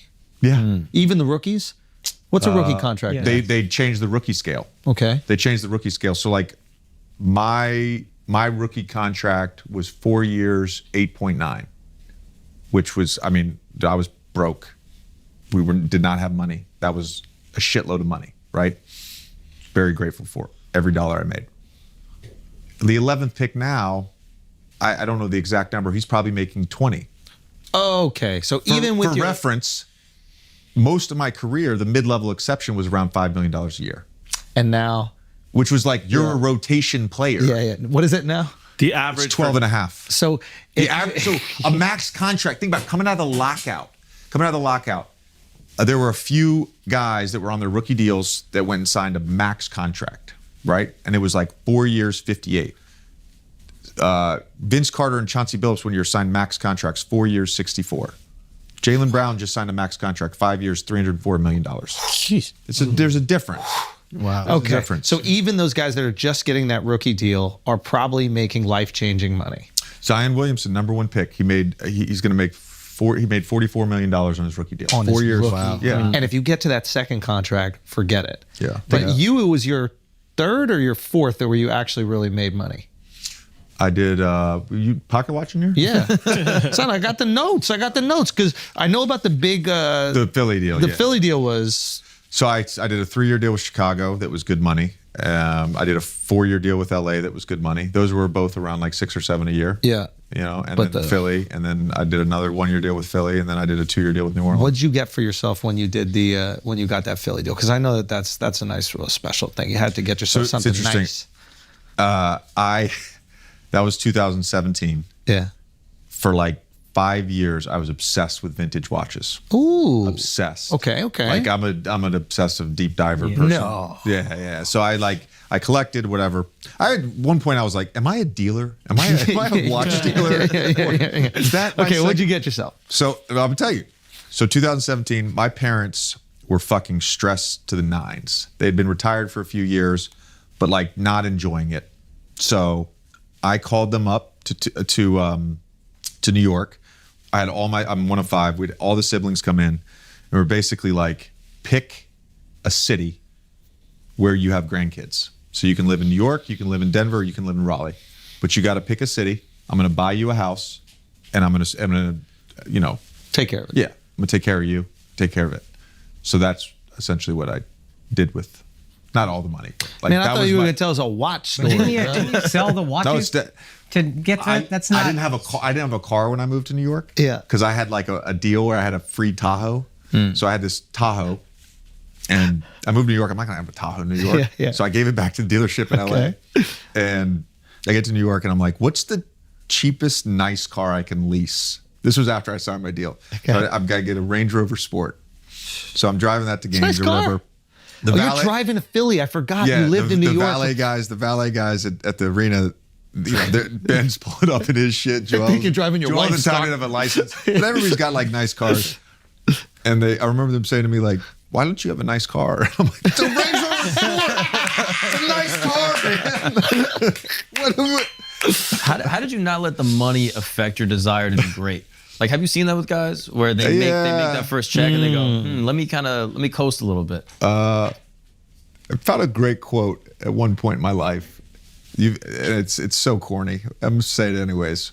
You've never arrived, you're always becoming, right? Yeah. It's the idea. that's fine. I remember there were guys, so my McDonald's All-American game was in Madison Square Garden. Okay. First time I ever played on national television, right? I remember being there and getting the sense like all anybody was talking about, like, I'm going to the league, I'm going to the league, I'm going to the league. That was not my mindset. My mindset was like, I want to destroy these motherfuckers this week. And then I got the Capitol Classic next week in DC. I want to destroy them. I want to get ready for Duke. There was never like this sense of I've made it. Even like late in there was a paranoia. You know what I mean? I'm sure you feel A paranoia about what? You guys don't feel that? No, A we paranoia? might. Just explain what you're saying. A paranoia that somebody's going to take your shit. Yes. Yeah. Yeah. That everything you work for isn't really going to work out. Yeah. And I don't want to call it imposter syndrome, but there's I think people that are just like, I want to be great at this thing. Yeah. There's guess what? There's a lot of people that want to be great at basketball. Mm-hmm. There's a lot of people, and you know, young guys would come in every year. There's 30 first round picks. There's 30 second round picks. There's guys coming over from overseas. And you're like, all right, my job. Like everybody wants my job. I'm gonna have to do everything I can to keep it. It wasn't a. I wanted to make money. Don't get me wrong. Fuck. Is it hard I to wanted this suit. But is it hard to separate that? Like, you have to be on a team, you have to congeal, you have to believe in these guys, they have to fight for you, they have to support you. But at the same time, their ability to provide for their families could be affected by you. And your ability to provide for your family could be affected by them. They're trying to come for your spot. Can you ever really like love one another and really get on the same page? There's that's always underlying in professional sports. I think, particularly in I really believe this, particularly in basketball. Baseball, you bat every 9 times. It's you play a position. You're specialized. You don't know when a guy's going to hit a grounder to the shortstop, right? Pitchers, they pitch every 5 days. Football, same sort of deal. I'm sure there's internal competition for a position, but again, there's a job that the left tackle has to do. There's a job that the tight end has to do. In basketball, it's like everybody has a job for sure, but it requires a lot. Soccer's a similar thing. It requires a lot. And typically, the people that score the most get the most, right? There's a finite amount of resources. So it's always underlying. But I never felt like, at least the locker rooms I was in, there was this competition to like, if I get this, you don't get this. I never felt that. There was never anybody coming for your spot. When you're starting with the Clippers, you never felt, well, I guess Jamal would be the one coming in, but like there was never at any team where you were starting to get more minutes and you were taking them, quote unquote, from somebody. My first year in Philly, we made the conference finals. I was the second leading scorer on the team, and we, our 5-man starting lineup had it was the best 5-man starting lineup in the entire NBA that year, in terms of like net rating per 100 possessions or whatever. And they come to me my second year and they said, we want to start Markelle Fultz and have you come off the bench. And I said, okay, that's fine. No, because because you just made 23 million. No, it wasn't that at all. It was like, I remember Brett Brown. He got a 6-minute recording from Manu Ginobili talking about. It was to me. Manu was talking about, his emotional experience of Pop telling him he was going to come off the bench and not start. And we got done with the recording. I was like, I love Manu. He's one of my favorite players ever. I was like, Brett, you didn't have to do that. I literally don't care. That's kind of nice. Because I knew, because I knew like I was gonna play 30 minutes a game. I was gonna get 2-man action with Joel. I was gonna be on the break with Ben Simmons, doing catch and shoot threes. Like it was like, Well, I one knew of y'all all that got to stuff shoot was gonna three. happen. It ain't gonna be Ben. Why do I don't care about fucking starting. It was important at one point in my life. Yeah. To be like, I'm a starter in the NBA. Yeah. Well, once that happened, I didn't fucking care. Okay, so once you check that off, it wasn't there. Okay, Yeah. Coach K. Oh yeah. Exceptional, my understanding is exceptional leader. That's what I've been told by people. Maybe not the X's and O's or offensive genius like Mike D'Antoni, but in terms of his ability to get people on the same page and lead, exceptional. Was that your experience with him? Yes. Okay, and what makes him so exceptional? I'd say 3 things about Coach. Number 1, my dad is like my hero. Coach is the next guy. And then it's like everybody else. And I've been around some fucking phenomenal people and I had some great mentors and some great coaches. But those 2 guys, they're special.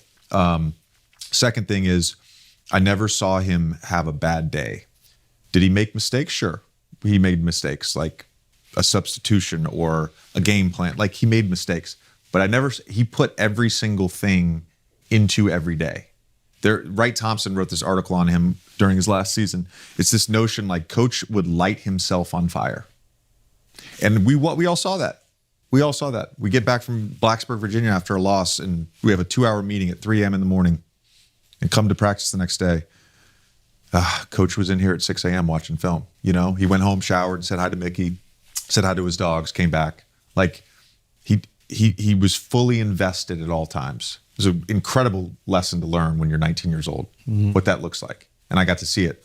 The other thing I would say is like when people talk about him, the good qualities, the leadership qualities, the communication, the motivation qualities, they're all true and then some.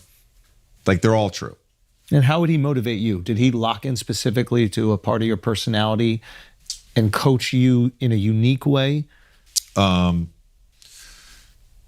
There were certain guys that required like a little nudging. I was not one of those guys, but I still got tested a lot.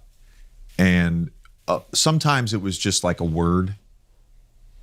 You're being... Catch and shooty. No, you're being, you're being this. A bitch? Yeah. Like that sort of thing. Really? He would use curse words? No, I mean, not like, I'm not using that word, but like You're playing the like a pussy. implication Or something and it was like like that. It was like that. Or you're like, I remember one time you're being a brat. I was like, fuck. you're a fraud. You're an entitled prick. Like it was stuff like that. So he would play into what he thought maybe your insecurities were, and then some of that came from Coach Collins too. But they obviously talked. So it's like it was just like that stuff. The worst thing that any coach has ever said to me came from Coach K, and it was after my sophomore year. Really struggled that year. Wanted to quit. That was like the height of like everybody hates JJ. Me. Yeah, everybody hates me. Tried to quit in December. My sisters talked me out of it. Really struggled second semester. I played well for most of the season, but I really struggled. Started taking antidepressants, started seeing a therapist, and I was a fucking knucklehead. I was out. I was like living the frat life and trying to play Duke basketball. And like they knew that this was happening. So the season ends. So for 4 straight Saturdays, he made me come in at 8 a.m. to meet with him. And in one of those meetings, we lost to UConn in the Final Four that year. And in one of those meetings, he said to me, we didn't win a national championship because you weren't worthy of being a champion. And that fucking crushed me. And it changed my life also. How? No coach could ever say that about me again. In that you were always prepared, always dedicated, 100%. Great teammate, all that stuff. Now, does Coach K know, this is what I'm assuming, he knows that you have the constitution to handle criticism like that, and that is a motivator, where some people that might kind of crumble them. I think that's one of his gifts. Is to what, measure character? No, just like knowing what is required with each player. I coach my kids' travel team, and it's some of that is like I can talk to this kid this way, I can coach kid this. It's not just like verbal confrontation. It's how you coach a kid, trying to figure out how they're motivated, what their triggers are, like getting them to get buy-in, like all that stuff. He has a gift with figuring that out for each individual guy. That was part of his gift, I think. Wow. And would he set aside time to figure out each one of you? So there would be non-basketball activities. You guys would just meet in the office, like what? 2 meetings that stand out. As soon as I got on campus, I just turned 18 years old, and he met with every freshman. We were doing summer school before our freshman year, and he had me in there and he said, "What do you hope to accomplish at Duke?" That's the framework. So he holds on to that. Going into my second year, we had the same sort of meeting. What do you want to do this year? And I had written down these goals. I tell him the goals, and he goes, "And what exactly have you done this summer to accomplish that?" Like, I think going back, we're going to go full circle here. Going back to high school, I always practiced and I always worked. I didn't miss games. Like, I was always in it. Going back to high school, because it was easier, there was this, it was wrong to think this way, but it's the truth. In high school, it's like, well, I'm going to grow. I'm going to get stronger. I'm going to, get a new level of testosterone, and I'm going to be better than I was last year. And I'm going to be better than I was the year before. And then you get to your senior year, like, okay, I'm really good. I'm better than I was as a freshman. And the older you get, it just doesn't work that way. Yeah. You step up a level of competition, and it's like, so, I had a good freshman year, and my mindset was like, I did what they asked me to do, but I didn't do extra. I didn't go above and beyond. Here's a conditioning. Okay, I'll do the conditioning workout, but I didn't try to win the conditioning workout. That's the difference. And so and it was really between my sophomore and junior year, once I got that in my brain of like, what are you willing to do that no one else is willing to do? Okay, now I can like actually write down some things on a piece of paper and try to go accomplish that. What'd you write down that year? I never wrote down another goal in my life. Why? Why would I? I can't control the goals. I really believe that. Like I learned like you can't. I can control what I can control, and that is the work. That is my approach. That is my preparation. I can control how I interact with people. I had like a couple blow-ups in the NBA. I joke all the time with like people. I'm like, NBA is so competitive and so high stress.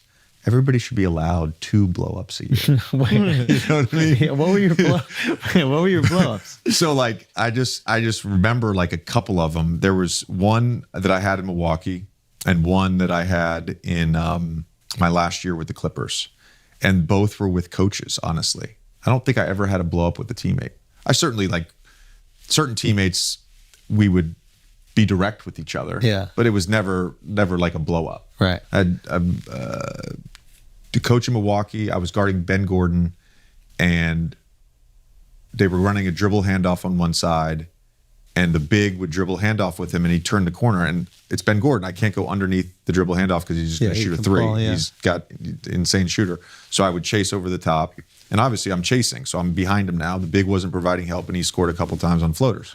So we go to a timeout, and the big was Josh McRoberts, who I played with at Duke, insane passer. So they're like, top lock him, which means basically get on the high side of him, deny him from coming off the dribble handoff. And I said to him, but he's just going to backdoor and get a layup. Like, why would I play the defense that way? And that led to one thing to another, and I blew up, and I regret that. I do regret that.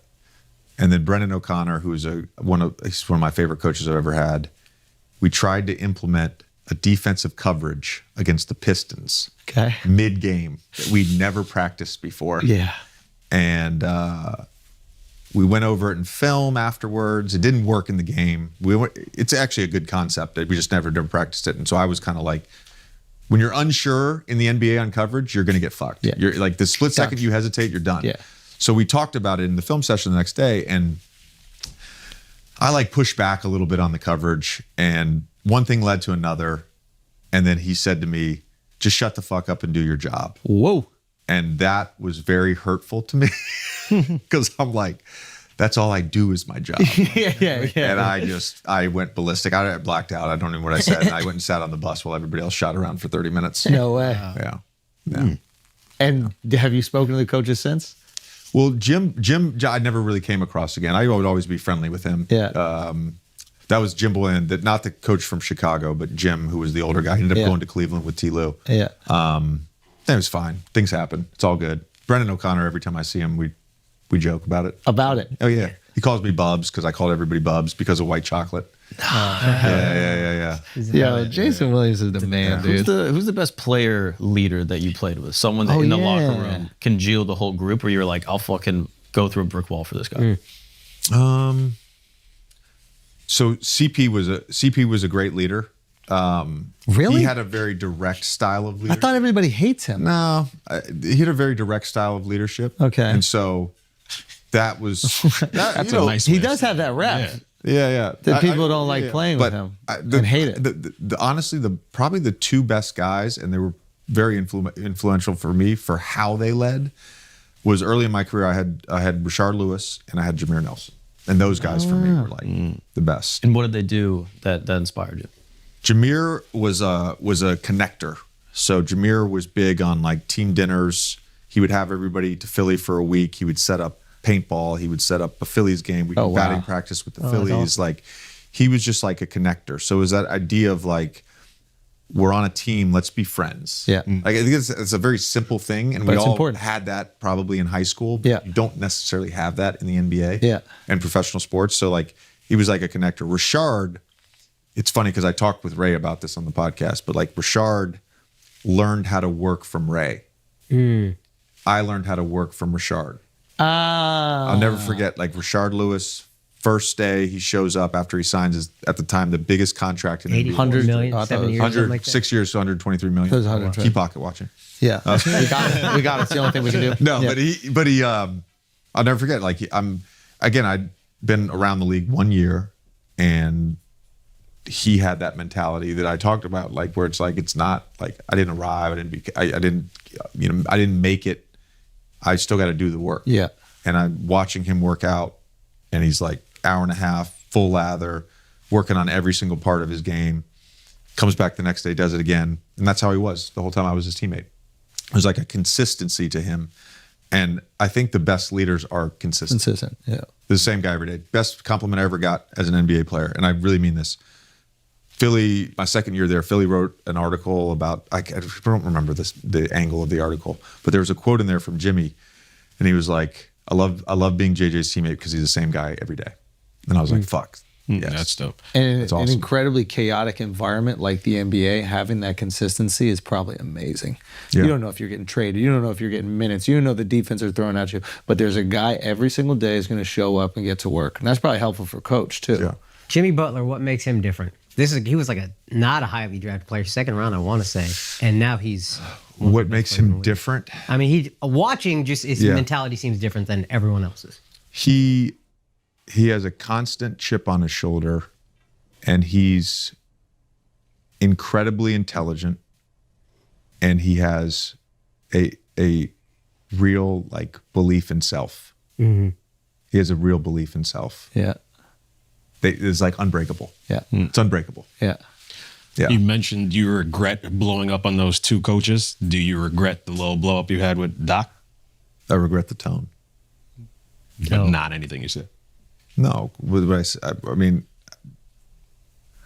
what I said is what I believe. Like, I don't have. There's not an agenda with that. My job is to comment on the NBA, and that's one of the biggest stories in the entire NBA ecosystem this year. I was just making a point. It's like what had happened since he got the job. Even that morning, I'm driving into work, and there was something in there about him, basically taking credit for the James Harden trade. And it was like, I just was like, interesting. And then they played the sound, and I was like, And then Shannon didn't say anything, and Stephen A didn't say anything. I was like, I regret the tone. You filled the void. It's the tone seemed too personal, and I regret that. Okay. Yeah. And there was no person. And Doc, I assume, would get it. He was a commentator as well. You have to have something to say. Yeah, I've talked to him since. Okay, yeah. It's all good. How do you feel about? Oh, sorry. Well, when do we see you coaching? I know that we got to wrap this up, but when do we see you coaching? Is that of any interest to you? It is of interest. Like, I'm not putting any time frame on it. But that is something that, given some the point, opportunity, it will happen. Yeah. The one thing I'll say, like, so when I retired, it was very difficult. I think for any athlete, you can have a secure sense of self and a secure ego and a secure identity. It's inevitable that what you do becomes part of that identity. Of course. And so letting go of that, I'm not being hyperbolic here. It is a fucking death. Yeah. It is a death. Yeah. It's very hard for me to let go of that. And my therapist that I talk to now, like, he was very helpful in I knew I wanted to retire. Saying the words, I'm retiring, I'm done. I couldn't do it on my own. And so we talked about it. It was a very helpful session. I was like, okay, I'm ready. So I did it. Very next session, he's like, all right, let's look forward. But by looking forward, we need to talk about what are the things you loved about playing that you hope to get in the next phase. And it was competition, performance anxiety, and collaboration, being on a team, right? Fast forward a year, and I realized there was a fourth piece that I loved, and it was particularly like fulfilling at the end of my career in Philly and New Orleans, and that's leadership. And so when I think about coaching, it's like filling all of those things. And so I'm not, it's like coaching to me is about timing, and it's about situation. I love what I'm fucking doing right now. I'm good. It's going to be hard to pull you out of it. Yeah. But the right opportunity, maybe. I'm going down the rabbit hole right now in this thing. So it's like, I can't be pulled out right now. Yeah. Okay, just tell me real quick why retirement was so tough and the immediate sensation after you announce it. Why it was so tough? Because I just genuinely loved it. It's like, did you stop? My understanding is that you're still doing drills, or you're still working out, you're still getting shots up. No, that's never. My understanding is that you may or may not have a key to a gym out east, and you get some shots up. Listen, I'm with my kids. I'm with my kids. That's my understanding is that you got guys rebounding for you out east, and then you're getting shots up. I swear, this is what I've heard. No, it's not true. That's not true. It's not true. It's not true. You're okay. The most shots I've ever taken at one time in retirement was like 3 weeks ago over All-Star break. I took my kids to Disney World for the first time, and the hotel had a really nice outdoor court. And so that's all they wanted to do. Once we got back at like 12:30, 1 o'clock, the rest of the afternoon, they would just play. We're up in New York. It's freezing. It's nice out there. So they were just like, I want to be outside. I want to play basketball. So I'm like, great. So the first day, they were on one side of the court because they didn't want to do drills. So I was just like, I'm going to grab a ball. And I started shooting. And I probably took 50 shots. I worked my way out to like the NBA line of the NBA line. So just inside half court. And it was like, but I was like shooting jumpers. You know what I mean? And then I woke up the next day and I was like, fuck. Yeah. I'm so sore. Yeah. And I probably took 50 shots by myself. Like that was it. Wait, sorry. You said you want to coach. What player would you most like to coach in today's NBA? Wow. Great question. Wow. I'm gonna you know what, I'm gonna go with an easy one for me. Yeah. And hopefully this is non-controversial, but he was my teammate. And he's also one of the best players in the world. And to coach in the NBA, you need one of the best players in the world. It's Luka. I'm from Dallas. That's why I was hoping to say Luka. And, you didn't actually really play for us, but, Sure. I didn't. So you I got had a fucking partial tear in my Achilles. What do you want me to do? I was saying we could have used you. That's all. So does it heal? You just had it heal naturally? No, it's still there. So basically, I have something called Haglund's in my right heel, which is an overgrown heel bone. So my heel bone looks like a golf ball. Whoa. Oh, wow. And so just through wear and tear playing for so long, the bone started pressing into the Achilles insertion. So when I went down to New Orleans that year, it had been bothering me all fall. They did like full tendon scans, knees, ankles, all that stuff. And the guy was like, you have a partial tear in your Achilles. Oh, wow. And so I tried to rehab it and I tried to play through it. I did PRP in New York over All-Star break. That's right before I got traded to Dallas, which is why I didn't join the team for like a week because I was still rehabbing here. And the PRP didn't help. And that was part of retirement too, honestly. They were like, the surgery is not the same as a full Achilles repair, but it is like 4 to 6 months. They literally shave your heel bone down. Wow. And then my bursa sac has inflammation. So they clean up the bursa sac and then repair the shredded part of the Achilles. But the Achilles part that's torn. That's part of the reason I don't play pickup though. Oh, really? I'm terrified to tear my Achilles or my That's calf. what I was about to say. So you can't even play paddle with this. Oh, I'm giving you buckets, bro. Yo. It's half court, one-on-one. No, I'm not going to do this to you. I've already taken out one guy's ankle. You know what I mean? Every guy from Duke with a busted foot, comes across me and it's bad news. I mean, disrespect. Guys, I have other work to do. How did the pod with LeBron come to fruition? Yeah. And is it intimidating to sit across from one of the greats ever and talk the game, or do you feel completely comfortable just Greats chopping? ever in anything. Yeah. It's not intimidating. I've known Braun now like 24, 25 years. Wow. We met when we were like 15 or 16 at USA basketball camp. It's funny because I've never hung out with LeBron. Like he's not my boy. Oh, I thought you guys were friends, and that's how the pod came about. Like we've always had like a mutual respect, great interactions. Like it's not like I'm not going on vacation with his family. I'm not like going to his house for dinner. Oh, you don't have a dap with him? Like No, it's like special there's always been a mutual level of respect for as players. I mean, like, and so we saw each other in December with the folks on his side and just had a conversation, and that kind of just got the ball rolling. So he picked you, or you picked him? Can't say. There's no good answer to that.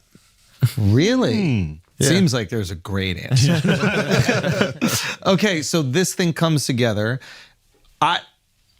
The first episode, we've seen the first episode, which is actually half of what has been filmed. So there's another episode coming out. The first episode, do you know you have a hit? Like when 15, 20 minutes into the conversation, you're going, oh, this is the most fun and this is going to be crazy? Yeah. Or, okay, immediately. Yeah, immediately. Okay. Yeah. Wow. Yeah. And by the way, the second episode's like, so we recorded, the plan is to sort of record 2 episodes at a time. Yeah.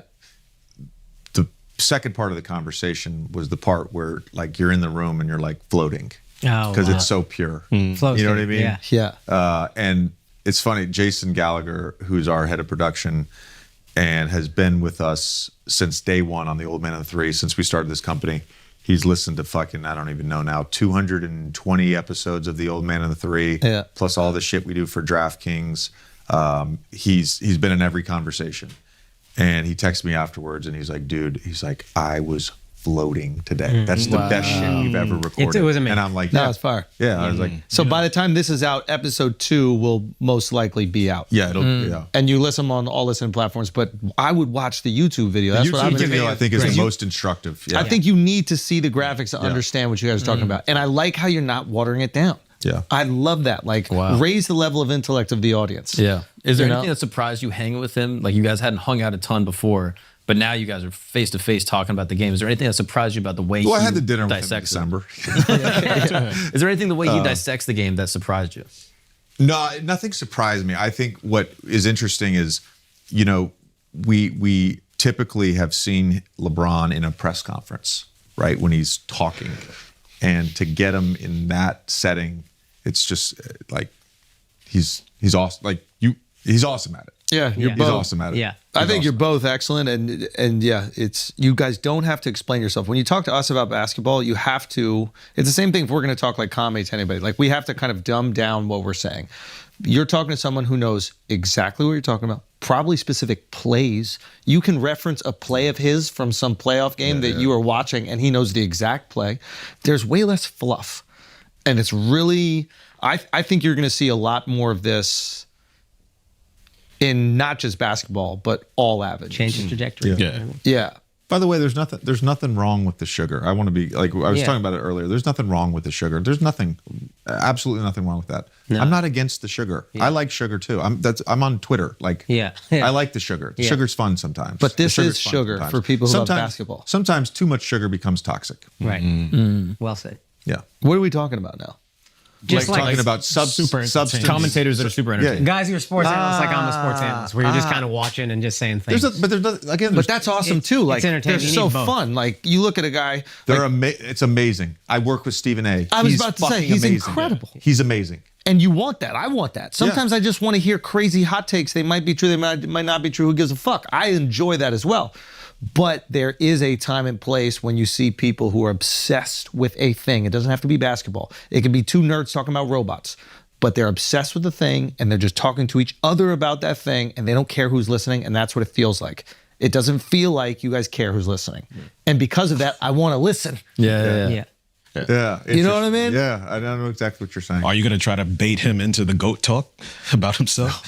I have a feeling. He I have a literally really in the feeling setup, he's like, we're not talking about who the greatest is. We're not- that. Your phone Episode flash. 3, it's I think top the other 5. thing, there's an element of what has become not only the take industry, but the second take industry.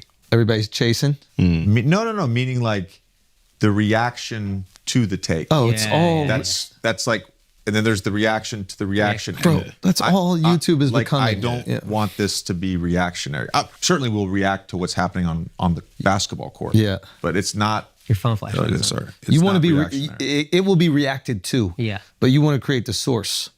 The source material is always better to create than reacting to the thing or reacting to the reaction. Just like basketball. Yeah. Like outside of my kids and my wife, it's the thing I love the most. Yeah, Like, yeah, it's yeah, just- yeah. Go watch. Yeah, Go yeah. watch. Everybody go now watch. Guys, JJ Redick is in the motherfucking Amazing. building. Thank you, my boy. so much.